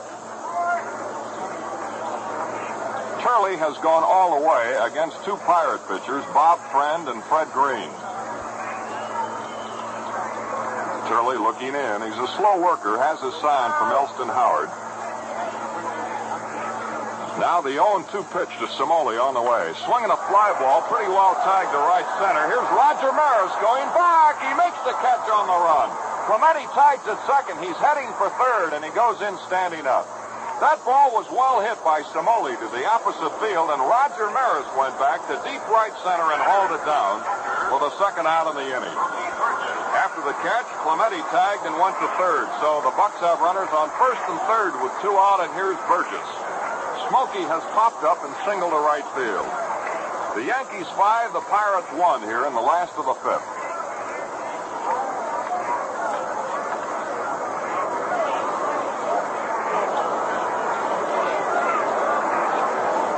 Here's Smokey. Short, stockily built, but a dangerous man up there with that bat. A great pinch hitter. And always dangerous when he's in the starting lineup. Here's the pitch. Curveball, it's outside. 1-0. Elston Howard takes that baseball, steps out in front of home plate, throws it back to the New York pitcher. Well, the heavy clouds are leaving us finally after a morning that was threatening. It rained along about 12:30 for just a few minutes. 1-0 the count. Burgess waits. Here's the pitch from Turley. Curve, it's low and away. Ball 2, no strikes. Yankees scored 2 runs in the third, 1 in the fourth, and 2 in the fifth. The Pirates got their lone run in the bottom of the fourth inning. They trail the Yankees 5-1. Runners on first and third, 2 gone in the last half of the fifth inning. Now Turley ready again. Here's the 2-0 pitch. Burgess swings and pops it up on the right side of the infield. Here's the catcher Howard down the line. Skowron's there, and Skowron grabs the ball in fair territory about halfway down the line from first base to the plate. And it retires the Pirates in the fifth. No runs, 2 hits, and 2 bucks are left on. And at the end of 5, it's the New York Yankees 5 and the Pittsburgh Pirates 1. The ground crew here at Forbes Field has just finished dragging the infield. We go to the top of the 6th inning with Elston Howard leading off for the New York Yankees. Howard has been up twice and struck out both times. That was against Bob Friend. He hasn't looked at Fred Green yet. Here we go, top of the 6th. Yankees out in front 5-1. Pirates won yesterday's ball game, and the New Yorkers are trying to even the series with a victory today. Green delivers, and Howard swings and fouls one back here into the crowd behind the plate. Strike 1. Somoli in left, Burden in center, Clemente in right. Around the infield, it's Hope, Grote, Mazeroski, and Nelson. Yankees have always had a habit of cashing in on the talents of ex-National Leaguers at series time, and of course, the key examples include fellas like Johnny Mize and Enos Slaughter. Here's a curve, well hit to center field. Bill Burden on the run. He's going back. He's near the wall at the light tower. He can't get it. It's off the wall. The right fielder Clemente's up with the ball. Here's Howard around second on his way to third, and he goes in standing up. Bill Burden crashed into the wall at the 436 sign right next to the big light standard in right center field. He failed to come up with that ball, and it was a long triple. Well hit by Howard. A tremendous drive by the New York Yankees catcher, Elston Howard. There's hit number 2 off Fred Green, and it brings up the Yankee second baseman, Bobby Richardson. Oh, that ball was hit. A long triple over the head of Burden. He leaped and went into the vines at the light standard, but the ball was up over his head for 3 bases by Elston Howard.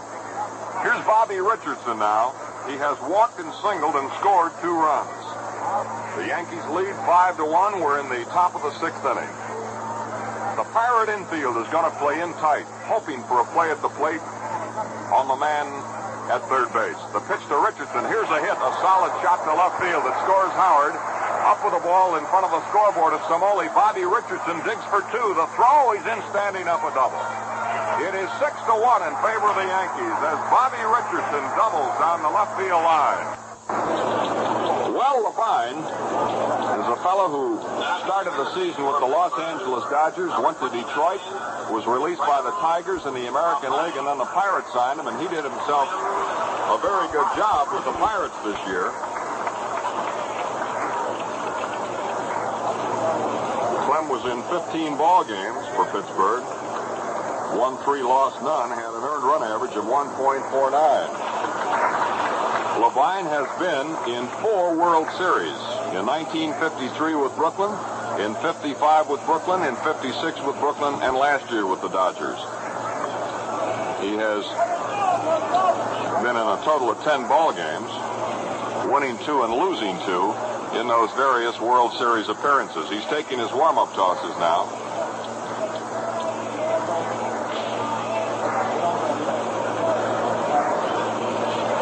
In a moment, Turley will come back here to the plate. As the pitching change was made, Turley went back into the Yankee dugout at third base. And Levine now is on the mound taking a few warm-up throws. And while he was doing that, Turley had gone back and was parked on the Yankee bench here in the third base dugout at Forbes Field. A triple by Elston Howard over the center fielder's head started off the Yankees' sixth inning. Bobby Richardson then doubled him home, and the New Yorkers lead by a score of 6-1. Levine is all set. He has finished his allotted warm-up tosses, and stepping in is Bob Turley, the Yankee pitcher. Sacrificed in the third, singled and drilled home a run in the fourth inning for New York.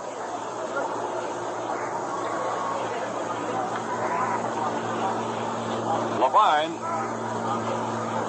has the sign into the stretch, the glance back. Grote cuts in behind Richardson. The pitch is made, and Turley bunts foul off here to the right over to the first base box seat railing, right in front of where the National League president Warren Giles is seated.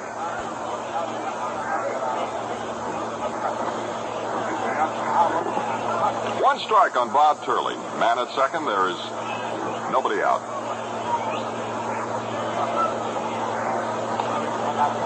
Levine again ready into the stretch. Here's Grote sneaking in behind the runner, then going back to his shortstop position. Here's a ball high, gets by Burgess.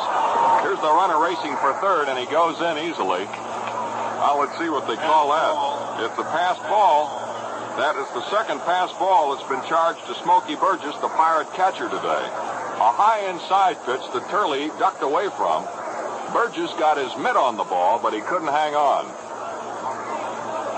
Cletus Boyer now has begun to loosen up out here in the Yankee bullpen, down the left field line.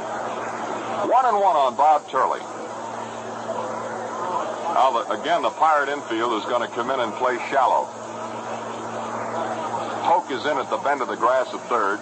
Grote will be just a few steps off the grass at short. Mazeroski very shallow at second, and Rocky Nelson in tight at first.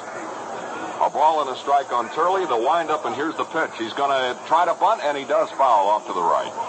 Ball one and strike two. Hoke was really charging that time. He was right on top of the plate when the pitch was made.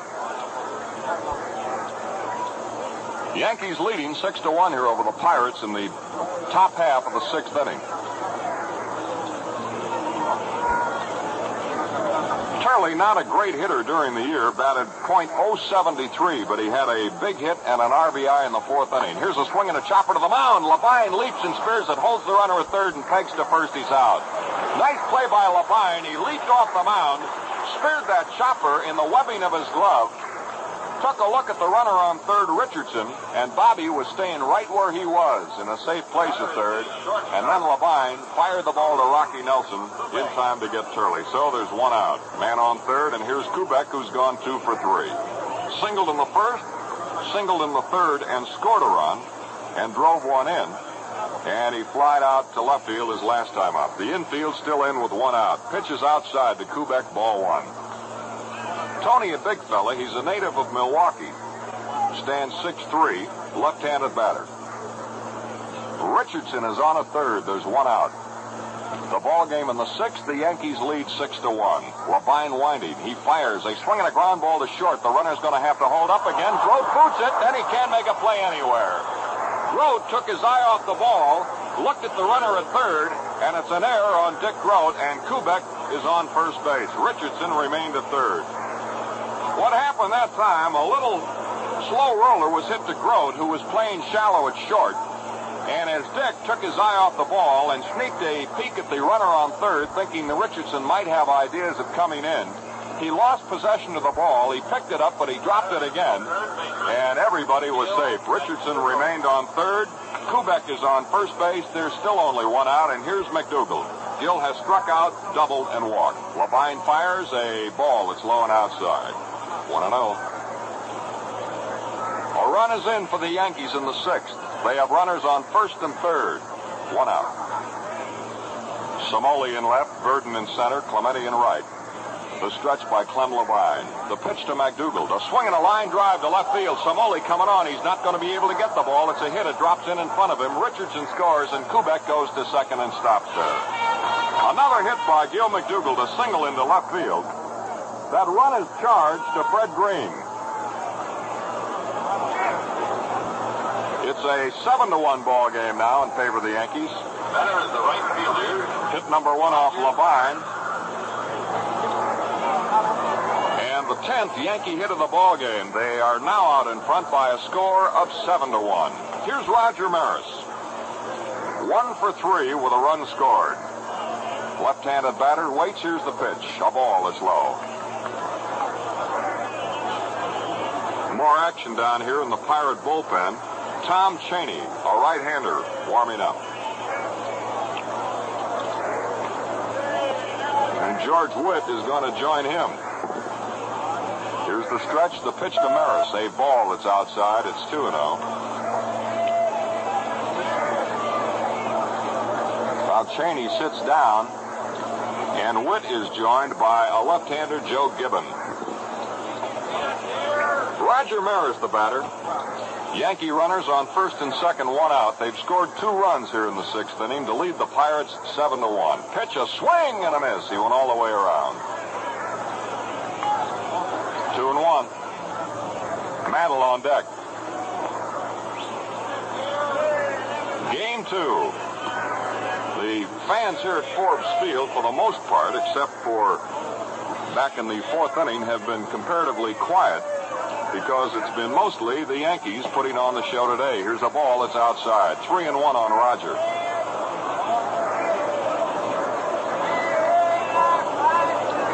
Ball 3, strike 1 on Maris. Kubek at second, McDougald on first, and 1 away. Labine ready. Pirate veteran right-hander is set, the hands to the waist, and the 3-1 pitch. Maris takes ball 4. The bases are loaded. He walked him. That is the 4th walk issued to the Yankees, number 1 given up by Labine. It moves Kubek to third. McDougald goes to second. Roger Maris is on first base, and here is Mickey Mantle, who hit a tremendous home run, batting right-handed, back in the 5th inning. A 2-run homer into the right field lower deck. Mantle also has walked and struck out today. He'll bat left-handed against Clem Labine. Bases full and 1 gone in the top of the 6th. The Pirates trailing here by a score of 7-1, and the Yankees are threatening to get more. Labine looks in to get the sign from Smokey Burgess. The windup by Clem. Here's the pitch to Mantle on the way. It's a strike, hit the outside corner at the knees. 0-1. Frank Crissetti down here coaching at third, talking it up, clapping his hands. He's had a merry old time this afternoon, waving those Yankee runners around. Here's the pitch to Mantle. He takes a ball outside. First 2 pitches by Labine have been away from Mickey, but the first pitch got the outside corner. Mantle, the blockbuster from Oklahoma. A ball and a strike on him. Labine, the second pitcher used in the inning. Green started, got into trouble. And he was taken out, and Clem came on. 1-1 to Mantle. Swing and a curveball. He missed it. Strike 2. 1-2 on Mickey. Bases full, 1 out. Top of the 6th, and the Yankees out in front, 7-1.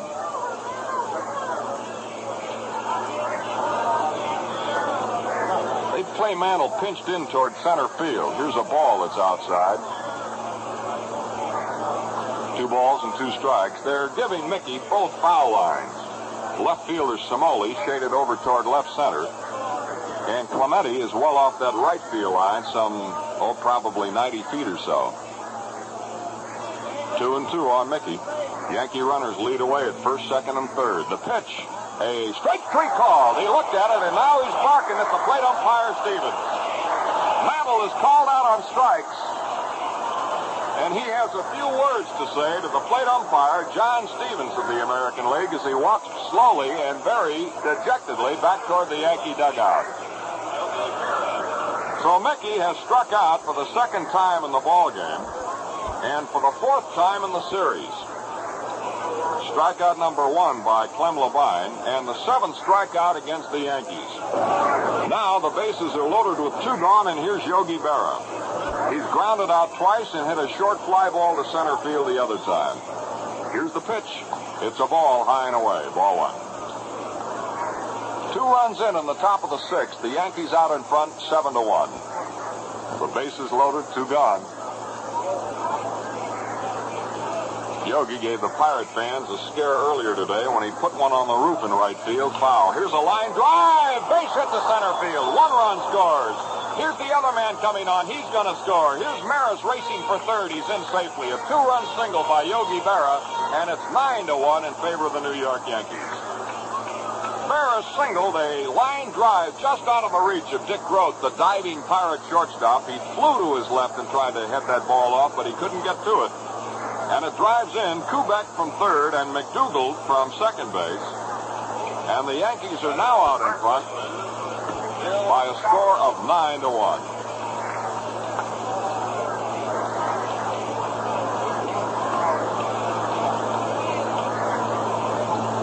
Runs number 1 and 2 off Labine. Hit number 2 off Clem. Here's Skowron now. They batted around. Moose is the 9th Yankee to hit in the inning. Runners at first and third. He swings and misses. A breaking ball, 0-1. Skowron has struck out twice and fly deep to Clemente in right field. 4 runs in. New York leads 9-1. We're in the 6th. Here's the pitch. Skowron checks his swing, and a breaking ball hits the outside corner at the knees. 0-2. 2 strikes on Bill Skowron. Former Purdue football player. Roger Maris is on third. Berra on first and 2 out. Here's the pitch. A curve. It's low and outside. A ball. 1-2. 11 base hits and 9 runs for the Yankees in the ball game, and it's only in the 6th. Here's the stretch. The pitch by Clem Labine. A ball, a slider outside. So the Yankee hitting in both games has been tremendous. 13 hits yesterday, 11 so far today. They're leading by a 9-1 score in the 6th inning. This inning started with a tremendous triple by Elston Howard. Here's the stretch and the pitch. Skowron swings and hammers one deep to left, but it's curving foul. It's going to be out of play up into the bleachers way out in left field. 2 balls and 2 strikes.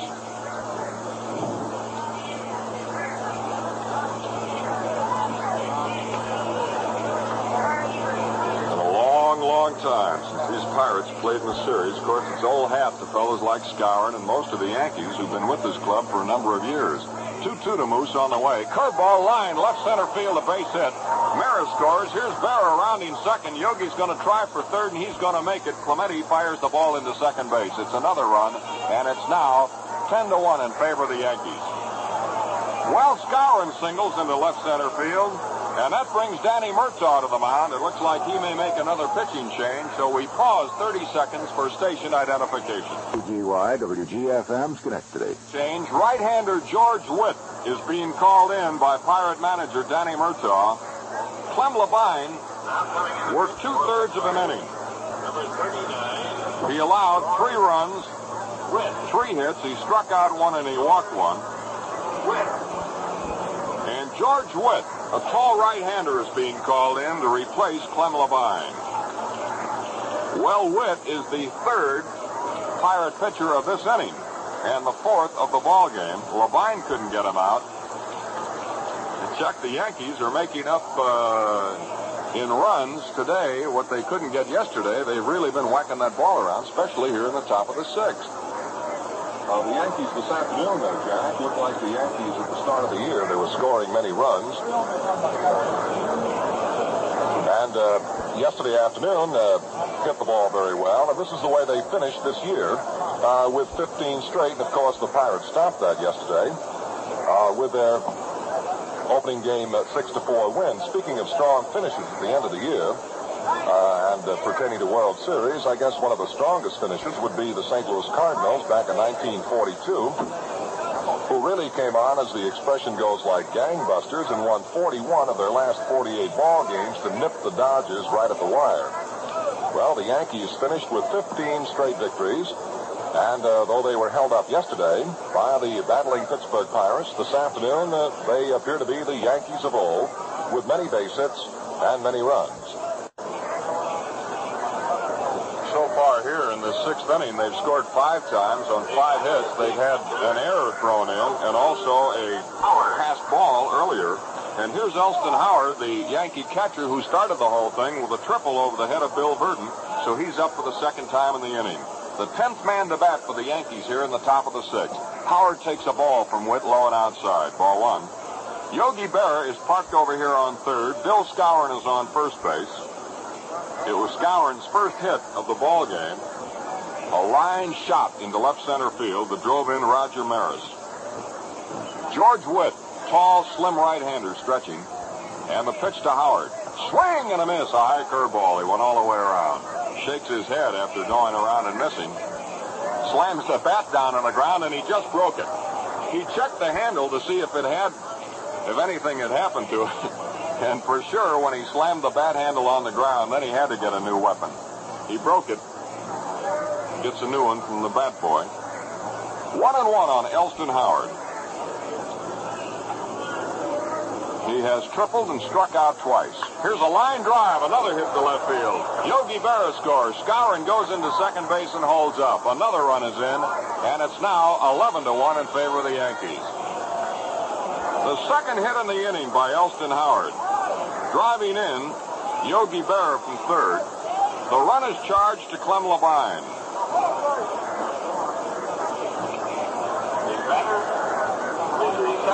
Not that it matters much. The Yankees just want to get the runs. They don't care who they're charged to. It's 11-1 New York in the top of the 6th. Here's Bobby Richardson. He doubled into left field the first time up in this inning. Runners at first and second. Here's a line drive. A hit to center field right past Witt's ear.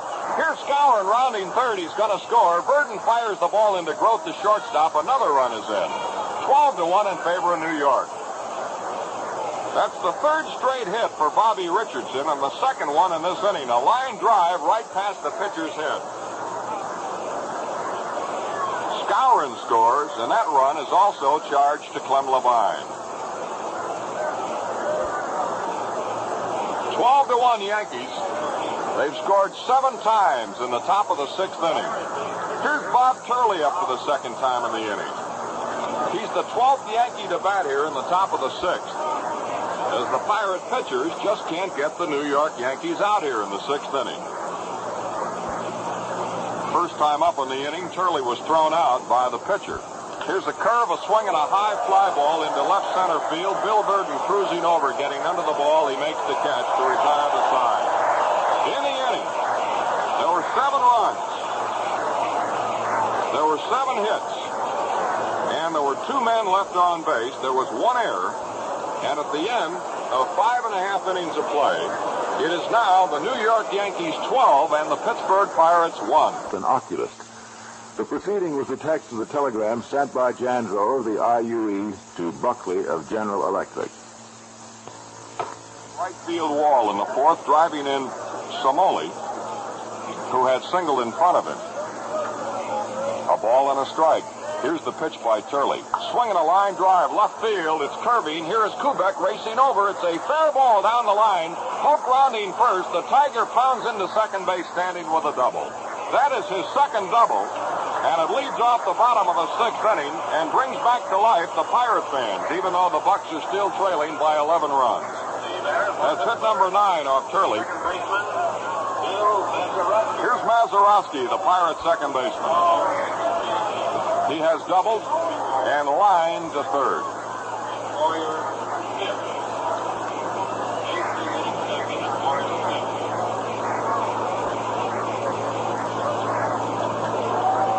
Polk at second base, nobody out in the bottom of the 6th inning. Here's the pitch from Turley. It's a ball down low, 1-0. This old historic ballpark, Forbes Field, was the scene of Babe Ruth's last 3 home runs here at Forbes Field on May the 25th, 1934, when the Bambino was a member of the old Boston Braves. Now the pitch to Mazeroski. He takes a strike called, 1-1.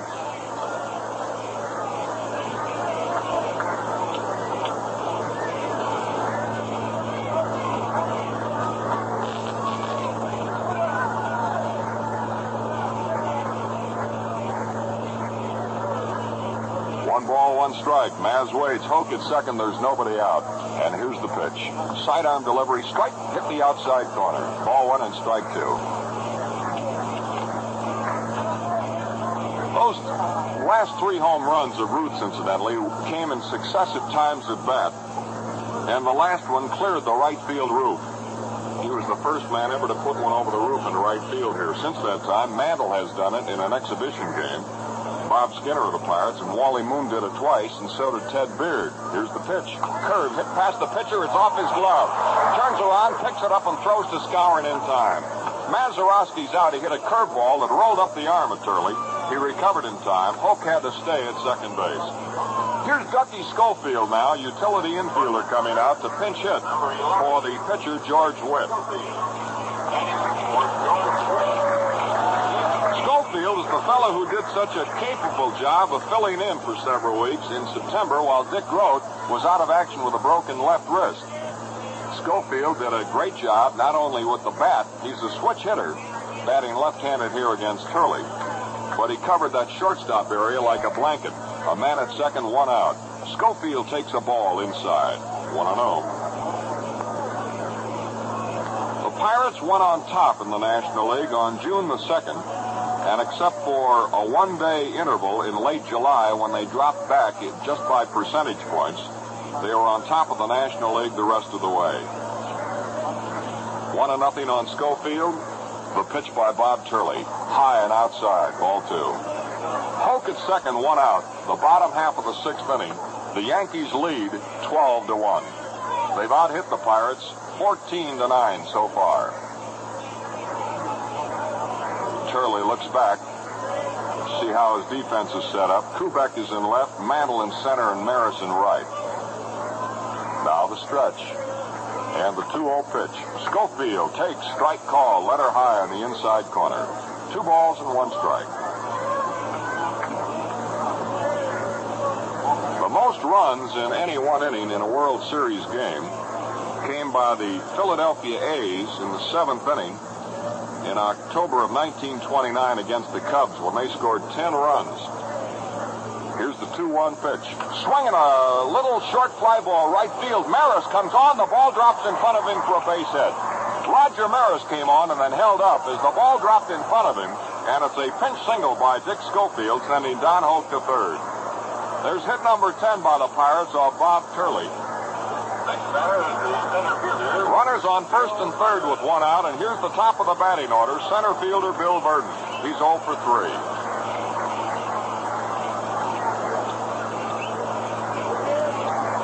Turley with a fat lead here, 12-1, but nevertheless, when Schofield dropped that fly ball single into short right field, a couple of members of the Yankee bullpen got up and started to stir around. Burden has flied out and grounded out twice. Left-handed batter from Missouri. The pitch by Turley, curveball hangs outside, 1-0. Don Hoke, who doubled to start it off, is on third. Schofield is at first with 1 gone. The ball game in the bottom of the 6th, the Pirates trying to battle back. They have a long way to go. They're behind 12-1. Here's the pitch. Burden swings and pops it foul off to the right. Elston Howard discards the mask. He's under the ball. In front of the screen, he makes the catch, and they're 2 gone. Elston Howard grabbing the foul ball off the bat of Bill Burden. And it brings up the shortstop and captain of the Pirates, Dick Grote. He's had 1 for 3 today. Only 4 members of the Pirates had ever seen World Series competition up until yesterday. Those 4 are all ex-Dodgers: Clem Levine, Rocky Nelson, Don Hoke, and Gino Cimoli. Now Grote, and it's up to Dick to get the run in from third. That's Hoke at third, and Schofield at first. 2 gone now. Bob Turley working slowly, cautiously, trying to get out of it without giving up a run. Here's the pitch. It's a curve, a strike, letter high. Rumors about Casey Stengel's future continue to circulate around Pittsburgh. Some folks say that he definitely will retire at the end of the series and announce it later on. Others say that he definitely will come back and manage at least 1 more year with New York. Here's the pitch on the way. Curve low and outside. Stengel is the only one who knows, and possibly at this late date, Casey hasn't even made up his own mind. If he does decide to quit, he can go back to Glendale, California, and count the money. He's the director of a bank out there. He owns a theater and an office building. and he has some oil wells, so he's not in bad shape. 1-1 pitch. Curveball almost hit him. Inside, 2-1. Or, of course, the Stengels could go on that world tour that his wife Edna would like to see happen. 2-1 the count on Dick Groat. Pirate runners on first and third, 2 gone. In a ballpark that right now is very, very quiet. Here's the stretch. And Turley's 2-1 pitch. Fastball popped up, short right. Here's Roger Maris coming in, cruising in under the ball, and he makes the catch to retire the side. So, in the bottom of the 6th inning for Pittsburgh, it's no runs, 2 hits, and 2 men left on base. And at the end of 6 full innings of play, the score is the New York Yankees 12 and the Pittsburgh Pirates 1.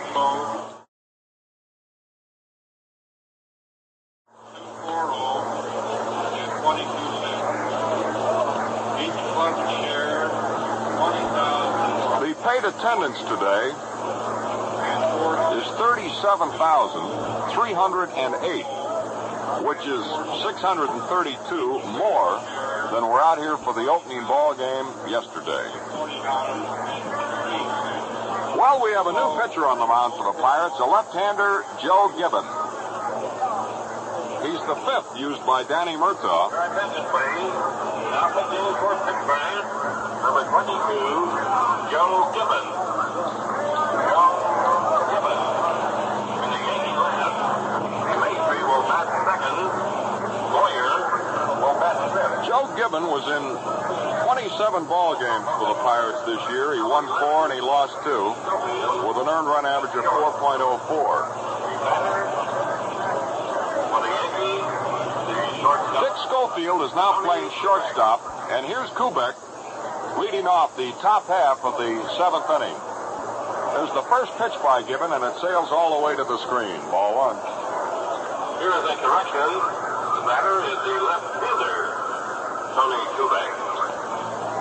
Kubek has had 2 for 4. Last time at bat, he was safe on an error. Here's a swing, and he missed the pitch. It's even up. Ball 1 and strike 1. Joe Gibbon, lanky left-hander. He follows Friend, Green, Labine, and Witt to the mound. The windup by Gibbon. 1-1 pitch to Kubek. Sidearm fastball outside, down around the knees and wide, 2-1. It's a 12-1 ball game in favor of the Yankees. They're at bat in the 7th. Gibbon winding. The 2-1 pitch on the way. Swinging a chopper over the mound. Here's Schofield racing to his left. He can't get the ball. It's up out over second base for another hit for Kubek. His 3rd hit of this ball game and his 6th in the 2 games here at Forbes Field. It's going to bring up the shortstop Joe DeMaestri, a right-handed batter. The batter is the shortstop, Joe DeMaestri. Hit number 1 off Gibbon. And the 15th Yankee hit of the ball game. DeMaestri, right-handed batter. Here's the pitch. A strike fastball right over the plate, belt high. 0-1. Joe was with Kansas City a year ago. 6-footer, 170.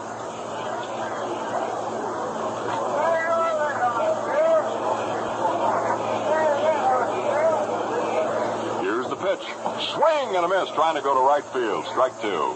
Kubek on first, there's nobody out. We're in the 7th inning of Game 2, and the Yankees lead the Pirates 12-1. Polk at third, Schofield at short, Mazeroski at second, Nelson at first. Big Gibbon into the stretch now, and the 0-2 pitch. Swinging a foul ball up against the front of the upper deck, and it drops down into the crowd behind the plate. So it's still 2 strikes on DeMaestri.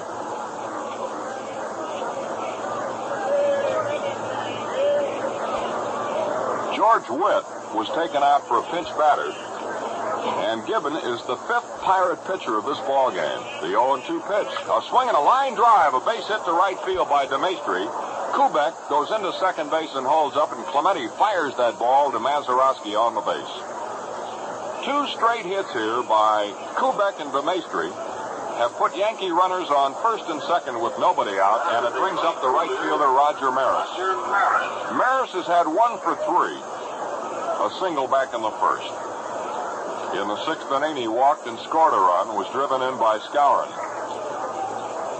So the Yankees are back at it. They're pecking away again. They have men at first and second, nobody out. In the top half of the 7th, they lead 12-1. Maris swings on an inside curveball, strike 1. 16 hits by New York against 10 by the Bucks.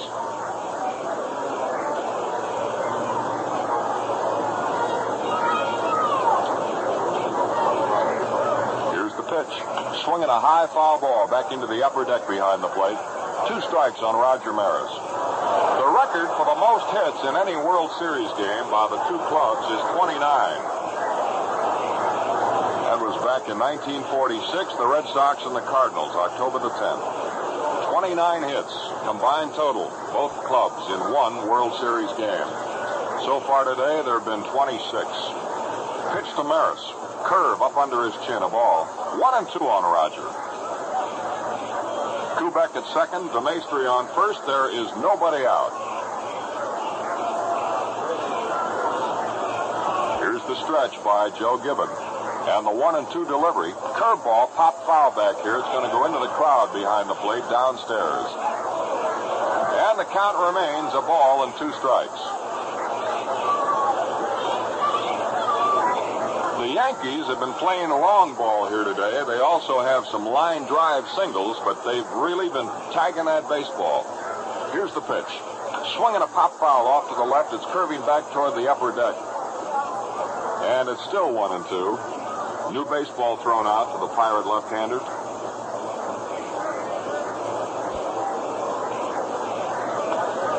A ball, 2 strikes. Now the stretch. The runners lead. Here's the pitch to Maris. Strike 3 called. He looked at it on the outside corner, a curveball, and he's called out on strikes. That's the 8th strikeout against the Yankees, number 1 by Gibbon. And with runners on first and second and 1 gone, here's the center fielder, Mickey Mantle. Mantle has batted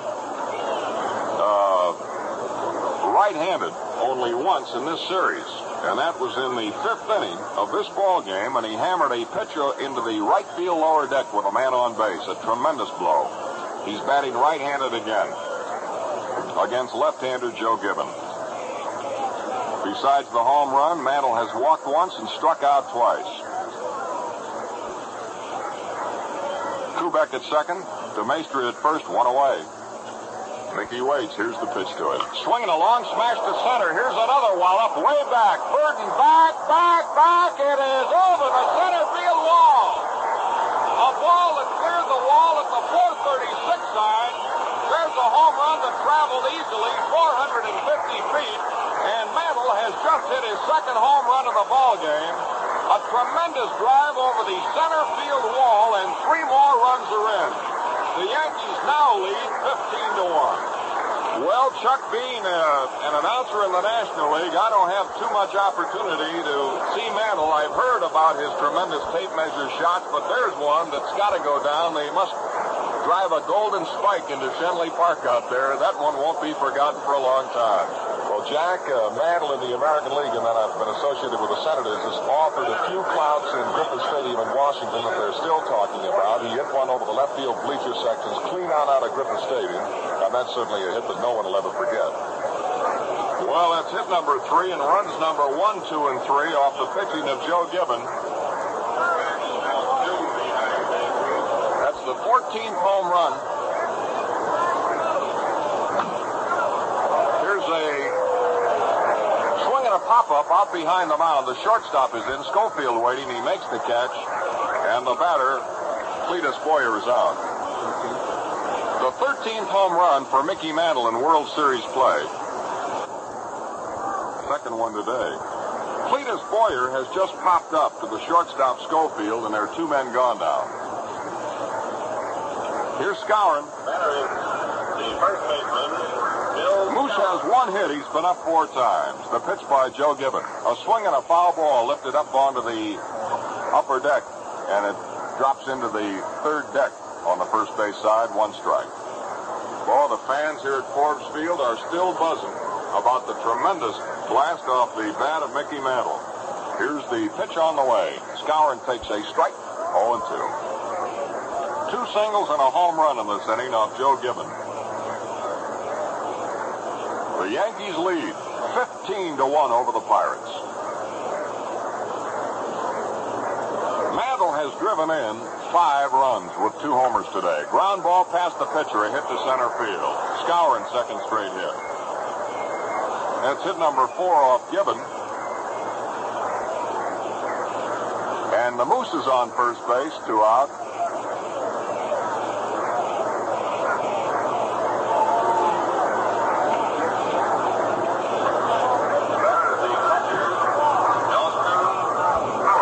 Mantle has just tied the record of most runs batted in a game of 5, held by Tony Lazzeri of the Yankees in 1936, Bill Dickey of the Yankees in 1936, and Ted Kluszewski of the White Sox in 1959 against the Dodgers. Elston Howard up. He's had a single and a triple and struck out twice. Skowron on first base, 2 gone, 3 runs are in the Yankee 7th. There's a check swing and a ball that's high. Started to go, but he held up. 2-0 on Elston Howard, the Yankee catcher. Concerning Mantle, last ball was a 436-foot marker in right center. Here's the stretch. Pittsburgh. 2-0 pitch. There is a ball that's outside. 3-0. Right-handed batter hit one over center right center field at that point. 3-0 on Elston Howard. By left-hander, long, usual, and slider, but never by a right-hander. Here's the stretch. And Joe Gibbons' 3-0 pitch. Strike called on the outside corner. The report from the press box is that Mantle is the first right-handed batter ever to drive a shot over that 436 sign in right center field. It has been done several times by left-handed batters, but Mantle is the first fellow to do it batting right-handed. Here's a chopper right back over the mound. Mazeroski has it, tosses to Schofield for a forced play on Skowron at second base, and it retires the Yankees in the top half of the 7th inning. They scored 3 runs. There were 4 hits, and 1 man was left on base. And at the end of 6.5 innings of play at Forbes Field, it's the New York Yankees 15 and the Pittsburgh Pirates 1. Which is a World Series record for a single game. 18 runs. We're going into the last half of the 7th inning, and Roberto Clemente will lead off against Yankee right-hander Bob Turley. He swings and misses the first pitch, and it's strike 1. Right fielder, Roberto Clemente. 15-1, Yankees. The New Yorkers come roaring back here in Game 2 and display the power that led them to the American League pennant. Here's the pitch. Oh, over his head, and he took a whack at it and fouled it back to the screen. Clemente just took a swat at a pitch that was over his head. 0-2. Clemente anxious to get a hold of one. He's had 2 for 3 so far in this ball game. The Pirates with a long way to go. They're trailing 15-1. Here's the pitch. It's a ball outside. 1 ball, 2 strikes. October 1st, 1959. Clemente will be followed by Rocky Nelson and then Gino Cimoli. The ball game in the bottom of the 7th at Forbes Field. The windup by Bullet Bob. Here's the pitch. Swinging a fly ball to center. Here's Mantle racing to his left, getting under the ball. He makes the catch on the run. Mickey Mantle going in toward right center field to grab that blast off the bat of Clemente. And there's 1 away in the bottom of the 7th. It'll bring up the Pirate first baseman Rocky Nelson, who's had 1 for 3, a 5th inning single. Talking about those 5 RBIs that Mickey Mantle has today, which is good enough to tie World Series record. Yogi Berra of the Yankees has driven in 10 runs in 1 series. That was 7 games. Ted Kluszewski set a 6-game World Series record last year with 10 RBIs in 6 games against the Dodgers, 1959. 1-0 on Rocky Nelson with 1 out. Turley winding. Pitch to the Pirate first baseman. Nelson takes a ball. It's outside. 2-0. In Game 3 on Saturday, the scene will be Yankee Stadium in New York. Games 3 and 4. And 5 if necessary.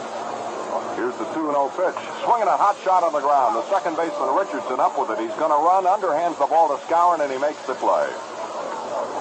Richardson started to run toward first base, and he flipped that ball, an underhand toss to Skowron, and they're 2 out. It brings up the Pirate left fielder, Gino Cimoli. He has walked, singled, and fly deep to right field. Left fielder, Gino Cimoli. Last half of the 7th inning, the Pirates at bat. Jack Quinlan and Chuck Thompson reporting from Forbes Field, Pittsburgh, the home of the Bucks. Not a very happy home right now as far as these Pirate fans are concerned, and you can understand why. Here's a fly ball into right field. Roger Maris moving over and under, and he makes the play. 3 up and 3 down. No runs, no hits in the bottom of the 7th inning for Pittsburgh, and the score at the end of 7 is the Yankees 15 and the Pirates 1.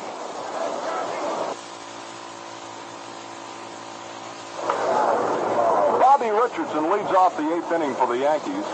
He's had a perfect day, a walk, a single, a double, and another single. On the mound is Gibbon, tall left-hander. A ball and a strike to count. 1-1 on Richardson. Fine Yankee second baseman. Here's the pitch by Joe. Swinging a tap to the first baseman, Nelson, on 2 hops. Flips the ball to the pitcher covering the bag, and he is out at first. Nelson to Gibbon, and there's 1 gone in the 8th inning for New York. It'll bring up the pitcher, Bob Turley, whose teammates have made it easy for him today with an 18-hit attack. Turley gets a hand, though, because the fans here at Pittsburgh realize that he has done a tremendous job on the hill.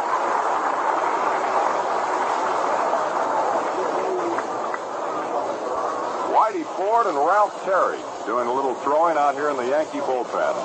Here's the pitch by Gibbon. Turley swings and he misses. Strike 1. He went all the way around.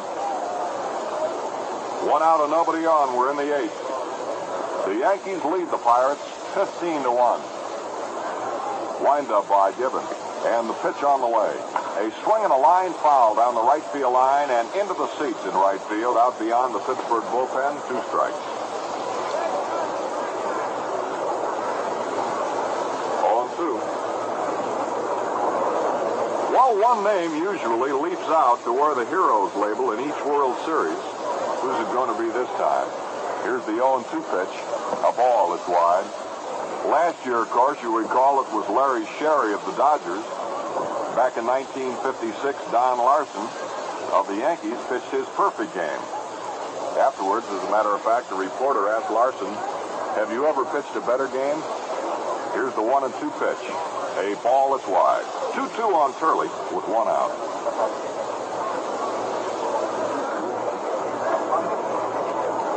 Bob Turley, right-handed batter.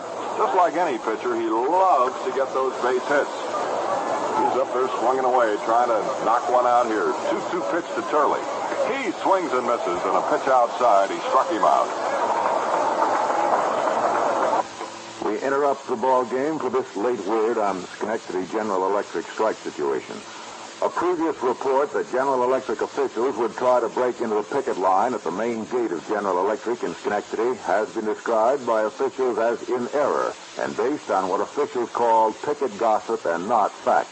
The company said the report apparently was a misinterpretation of a request by news media for an interview with GE officials at the plant gate. Chops one foul off to the right over against the box seat railing at first base.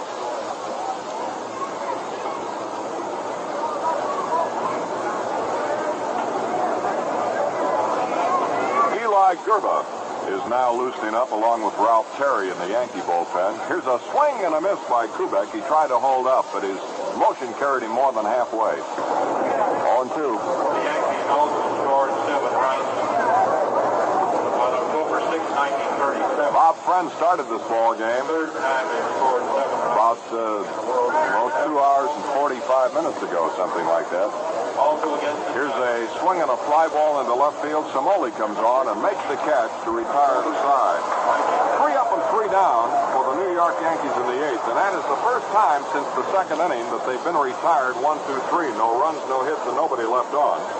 And the score at the end of 7.5 innings of play is the Yankees 15 and the Pirates 1. We go to the last half of the 8th inning. And Smokey Burgess will lead off for Pittsburgh. Smokey has had 1 for 3 so far. Bob Turley just cruising along here. Although he's been tagged for 10 hits, he has scattered them effectively, and he has allowed only 1 run, and that was back in the 4th inning on 2 singles and a double. Burgess has popped up twice and singled. Left-handed batter. Here's Bob Turley ready to work on Smokey in the bottom half of the 8th. The pitch on the way. Burgess takes a ball outside. 1-0.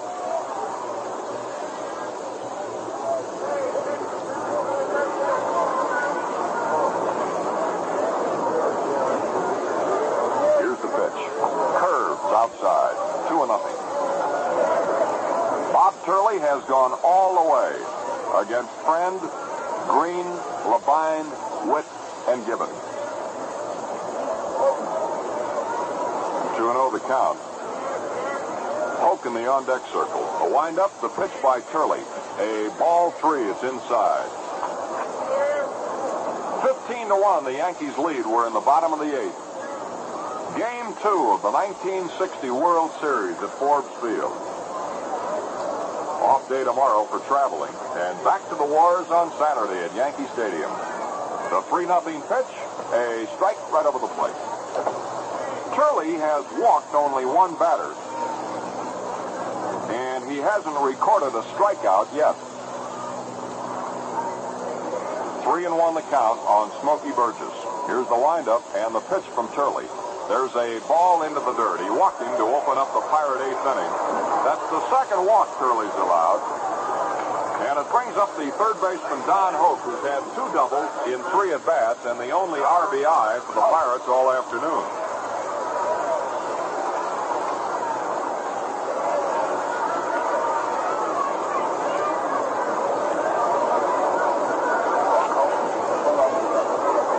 Hoke, a right-handed batter with teammate Burgess on first. Nobody out. The pitch is swung on. A well-hit ball to left center. Mickey Mantle racing back. A one-handed catch. Nice play by Mantle going deep into left center field. Reached up and backhanded that shot off the bat of Don Hoke, and there's 1 out. Mantle has really been covering center field all afternoon in good shape.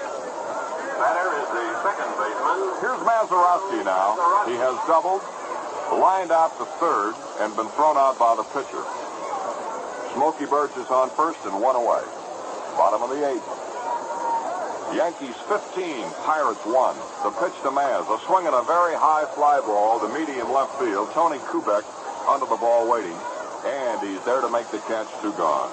Very high fly as Mazeroski got underneath that pitch and hit it straight up into the air in the medium left field. 2 gone, and now here is Ducky Schofield, the shortstop. Dick Schofield. He pinch hit in the 6th inning and singled to right field. Remained in the ball game, batting in the pitcher's spot, the number 9 position. Switch hitter batting left-handed against Bob Turley. Burgess on first. He opened the inning with a walk. Still over there with 2 gone. Turley fires the ball outside. 1-0. Tom Cheney, right-hander again, has begun throwing in the Pirate bullpen in right field. The Bucks trailing 15-1 to the New York Yankees in the last of the 8th. Here's the pitch. Schofield takes a pitch over the plate but low. Ball 2.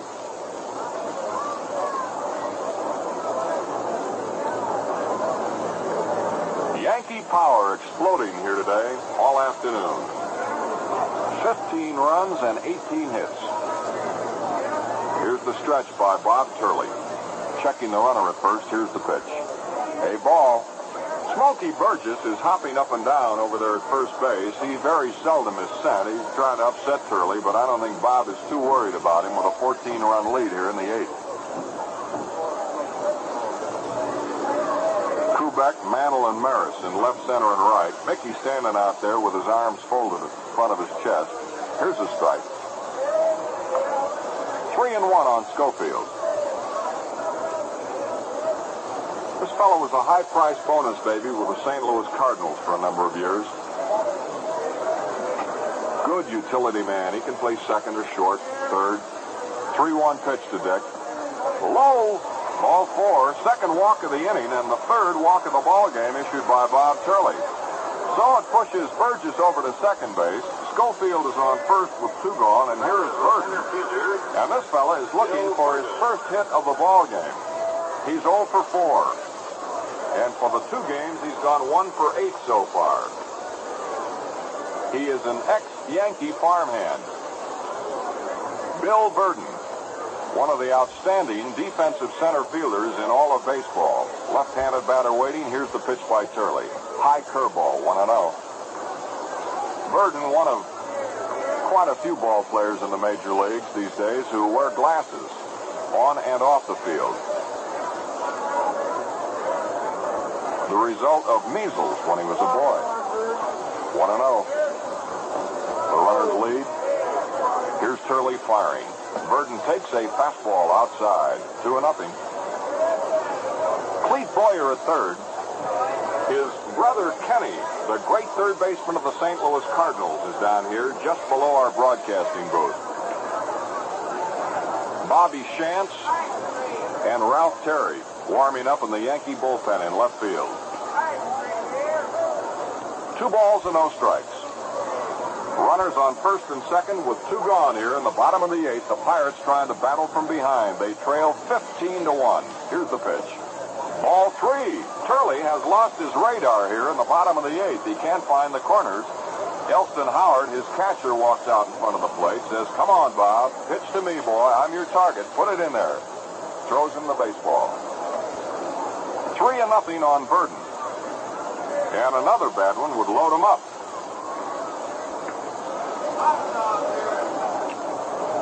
The pitcher is scheduled to bat next. Here's the 3-0 pitch to Burton. There's a strike on the outside corner, 3-1.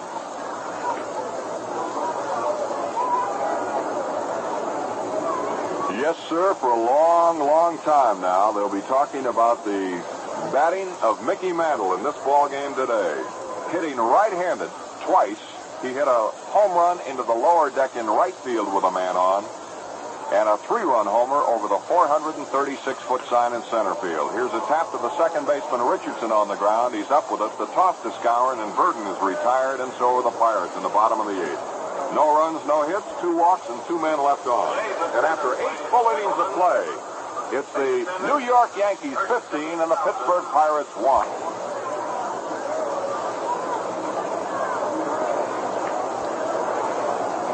The new pitcher for the Pirates, as we go to the 9th inning, is right-hander Tom Cheney, who was in 11 ball games this year. He won 2 and he lost 2 for Pittsburgh, and he had an earned run average of 3.98. Joe Gibbon worked 2 innings. He gave up 3 runs and 4 hits. He struck out 1, and he didn't walk anybody. So we go to the top of the 9th, and leading off is Joe DeMaestri.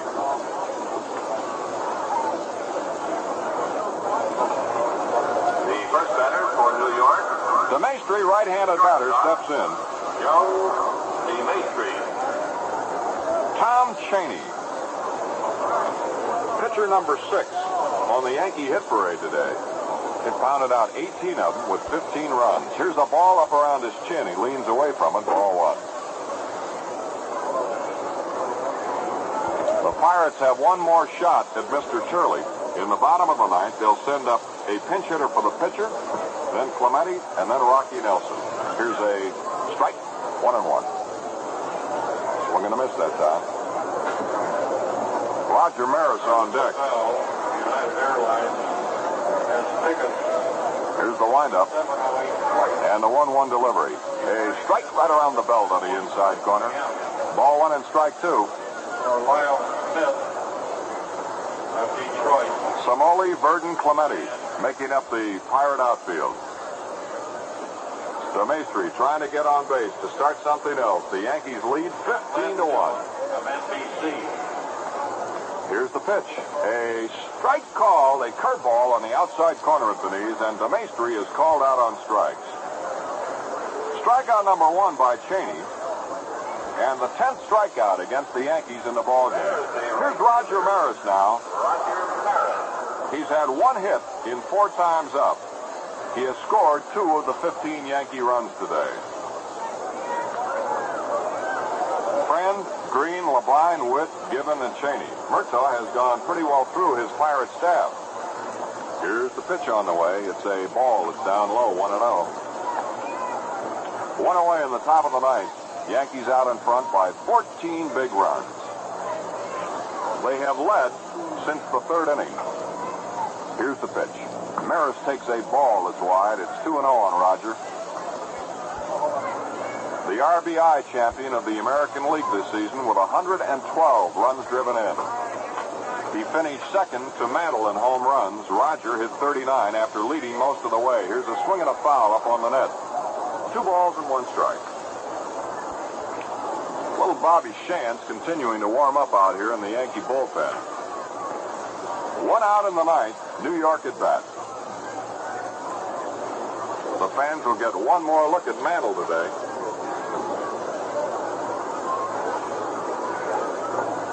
Here's the windup, the 2-1 pitch to Maris. Swinging a very high fly ball, right field. Here's Clemente coming over. The ball is curving out near that wall. He's out there, and he couldn't get it in foul territory. Up against that wall, it was foul. Clemente hit the green wall out there, but he couldn't hang on. 1-2 the count on Roger Maris.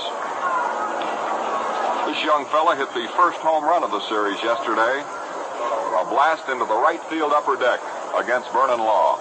Here's the 2-2 pitch to Maris. He swings and misses, and a pitch outside. He struck him out. 2 out here in the 9th. Mantle up. Struck out, walked, homered, struck out, and homered again.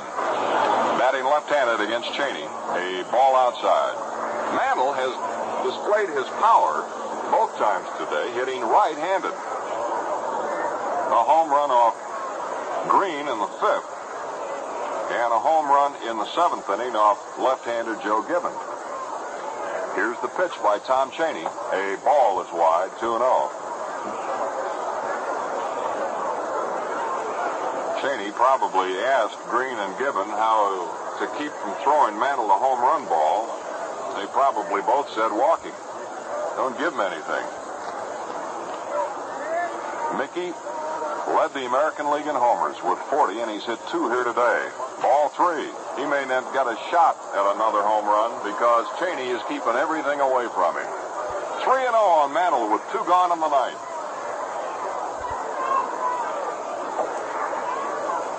Wind up by the Pittsburgh right-hander. Here's the pitch. Ball 4. Mantle draws a walk. That is his 2nd walk of the ball game.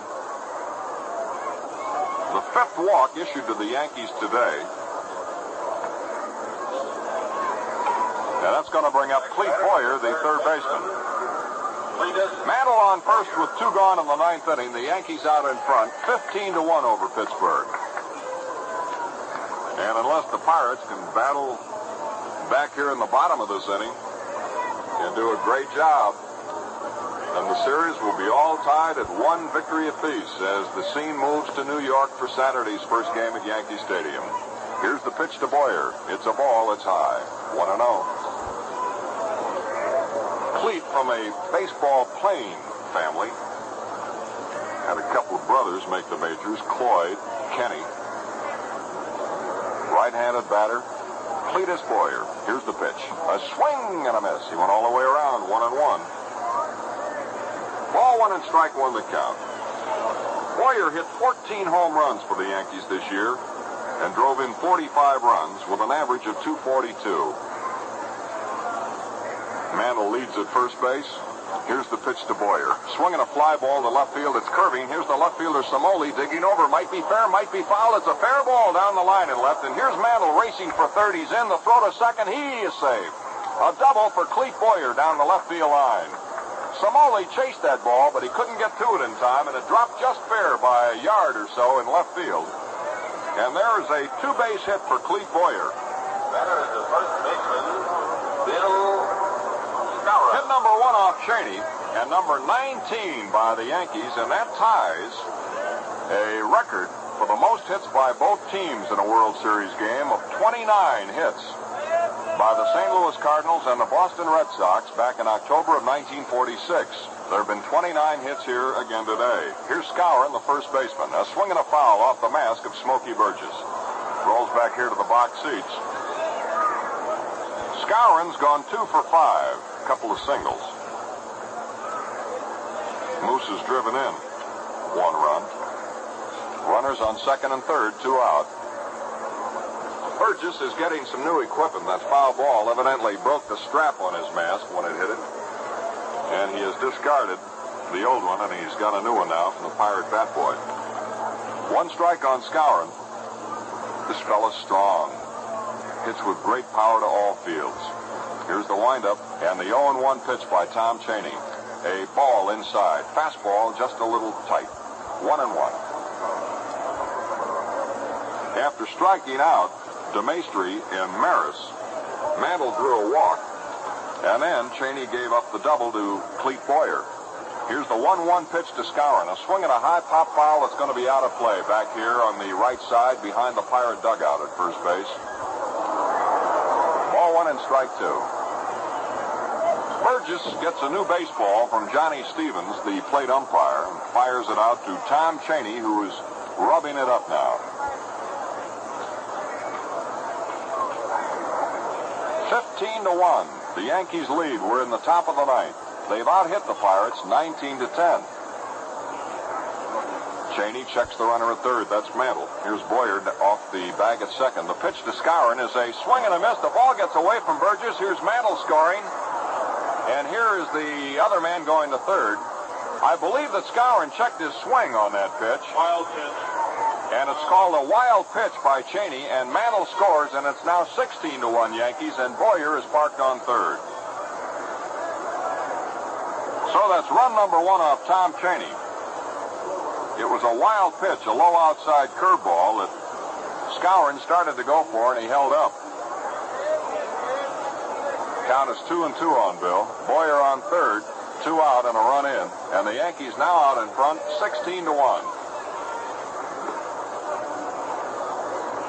Man on third down the line. Here's the windup by Cheney. And the 2-2 pitch to Skowron. A ball that's high. 3-2. Full count.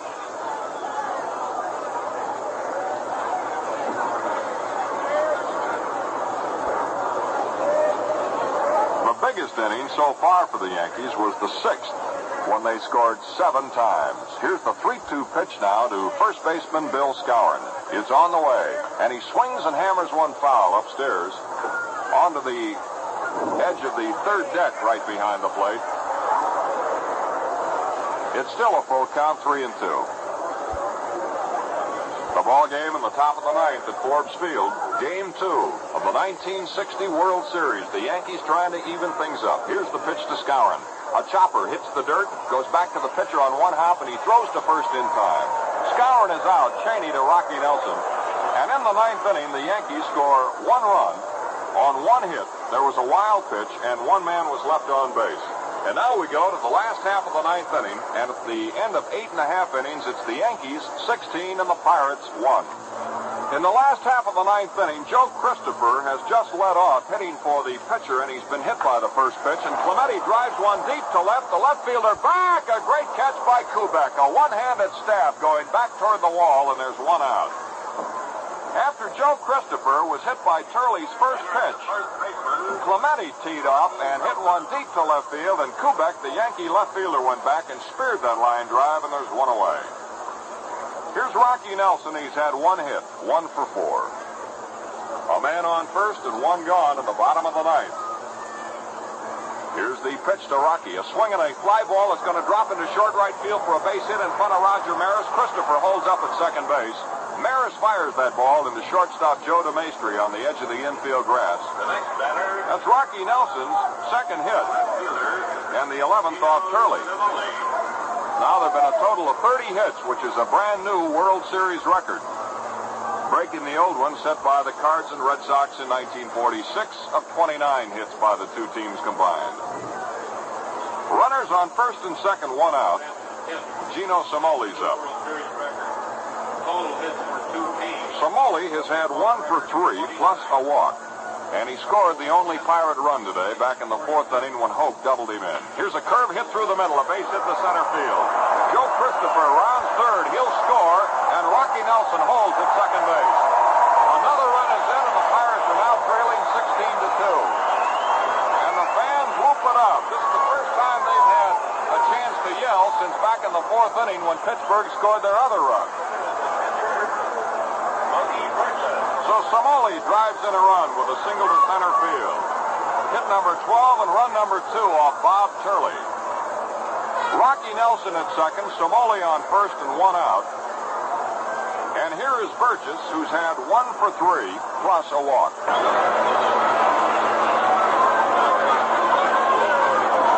16-2, the Yankees lead. Smokey Burgess trying to whittle down the New York lead by hitting a long one here. The pitch, very high, a curveball, 1-0. A hit batter and 2 singles have given the Pirates a bit of a spark in the bottom of the 9th. Rocky Nelson leads at second, Cimoli away from first. Skowron playing way behind him at first base. Here's the pitch by Turley. Burgess swings and he misses. He was trying to plant one up on the roof. He went all the way around. 1-1. Turley has gone all the way for Casey Stengel today against Friend, Green, Levine, Witt, Gibbon, and Cheney. 6 Pittsburgh pitchers just couldn't stop the Yankee attack. 1-1 on Burgess. He waits. Here's Turley firing. Swing and a curve, and he tops it foul off to the right, into the box seats, and then out again. Down along that box seat railing at first base are many representatives of the National League, and I believe that the fellow who just drew the air on that play was Vice President Johnny McHale of the Milwaukee Braves. Now, when he was playing ball, he would have grabbed that. If he'd have left his feet, he'd have had it, but he'd have gone head first right onto the gravel out here in front of the first base seats. 1-2 on Burgess. Here's the pitch. High outside curve. 2-2 on Smokey. A run has scored in the bottom of the 9th, but the Pirates still have a long, long way to travel. They're trailing 16-2. Pirate fans starting to talk it up, clapping their hands and stomping their feet. Bobby Shantz out here is throwing in the Yankee bullpen. Here's a ball that's outside, a full count. 3-2 on Burgess with Hoke on deck.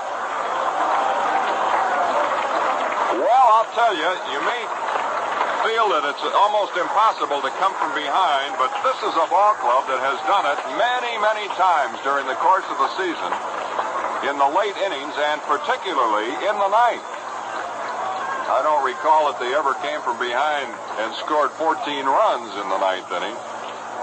Here's the 3-2 pitch. A swing and a fly ball to right field. It's well hit. Maris back. He's at the wall. It is off the screen in right field.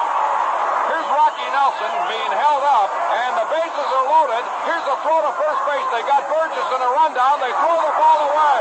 Here's Nelson driving for the plate, and he scores. They had Burgess in a rundown. The bases were loaded, and Burgess was chased back toward first, and the second baseman threw the ball away, fired it past Skowron up against the railing.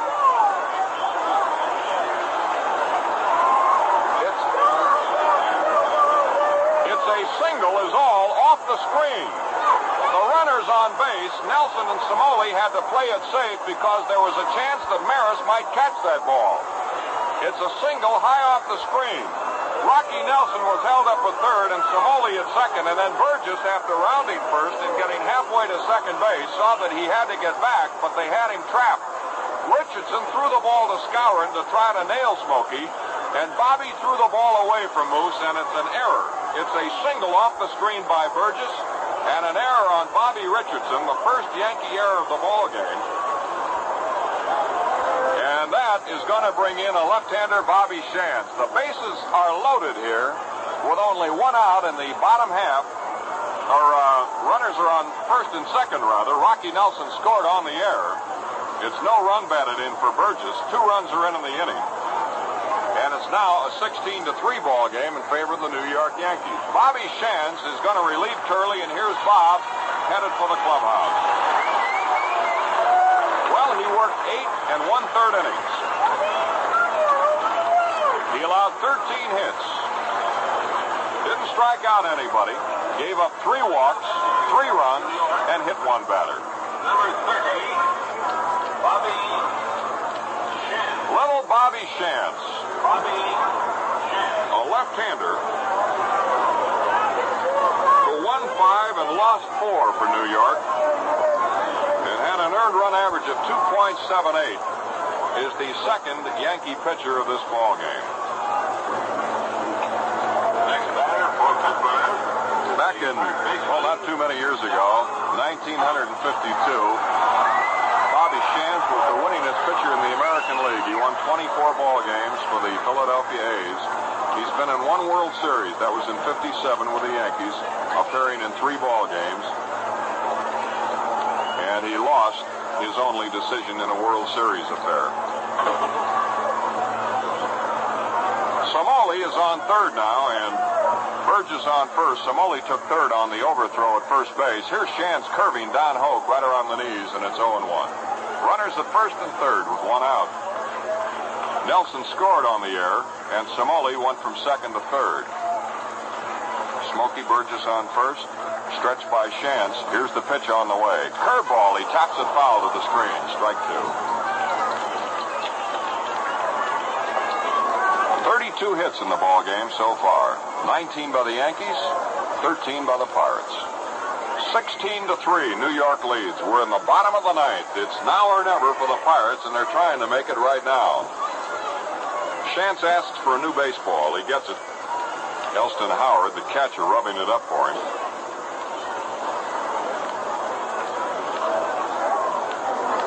Bobby Shantz, a little fella, 5'6", 154 pounds, has been around a long time. He's from Pennsylvania. Here's the pitch. Curve, it's inside. Almost hit him in the leg. Ball 1 and strike 2. It all started with a hit batter. Christopher hit with the pitcher and was nicked by Turley's first pitch. Clemente then lined to Kubek, who made a fine play in left field.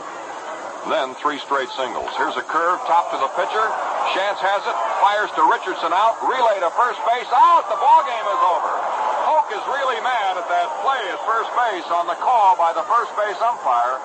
Hoke was called out on the tail end of the double play, so Bobby Shantz came in, made Hoke hit into a double play. It went Shantz, the pitcher, to the second baseman Richardson, to the first baseman Skowron, and the ball game is over, and the Yankees have won it by a score of 16-3.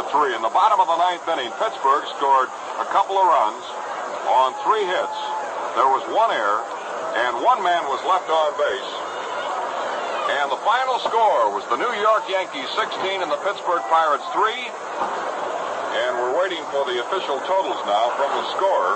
But it was quite a ball game in direct contrast to the affair that we had out here yesterday, which the Pirates took by a score of 6-4. Here are the totals for the New York Yankees.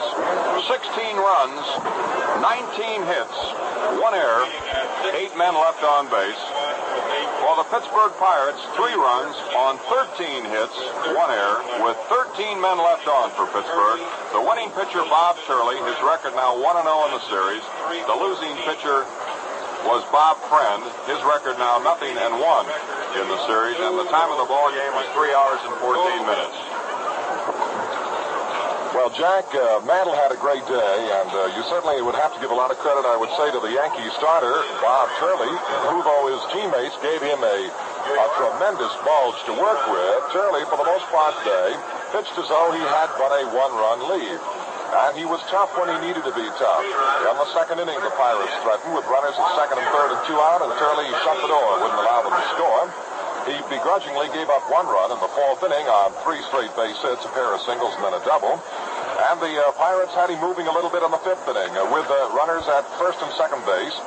And 1 out of the inning, he also stopped them, getting Somoli in the fly ball to right and Burgess in the pop-out. A leadoff double to Don Hoke, and Hoke went to third base in the 6th inning, and again, Turley stopped the Pirates without a run. And then he seemed to get a little bit tired late in the ball game and gave up a couple of walks. And the Pirates got to him for 2 runs in the 9th inning. A 16-3 win for the New York Yankees, who showed the Pittsburgh Pirate fans here in Forbes Field this afternoon a lot of that great power that everyone expected the Yankees to bring to Forbes Field with them. Well, they saw today. The Yankees had a staggering total of 19 base hits today, and they had 13 base hits in yesterday's ball game. Well, that's the story of the ball game this afternoon. Everything for the Yankees at Forbes Field. The series is all even at 1 game apiece. And now we certainly would like to thank our engineer, Harry Alexander, and our producer, Len Dillon. And now this will be Chuck Thompson speaking for Jack Quinlan, inviting you to be sure and tune in Saturday afternoon at 12:45 Eastern Daylight Time for the 3rd game of this exciting 1960 World Series, brought to you by the General Motors Corporation and the Gillette Safety Razor Company.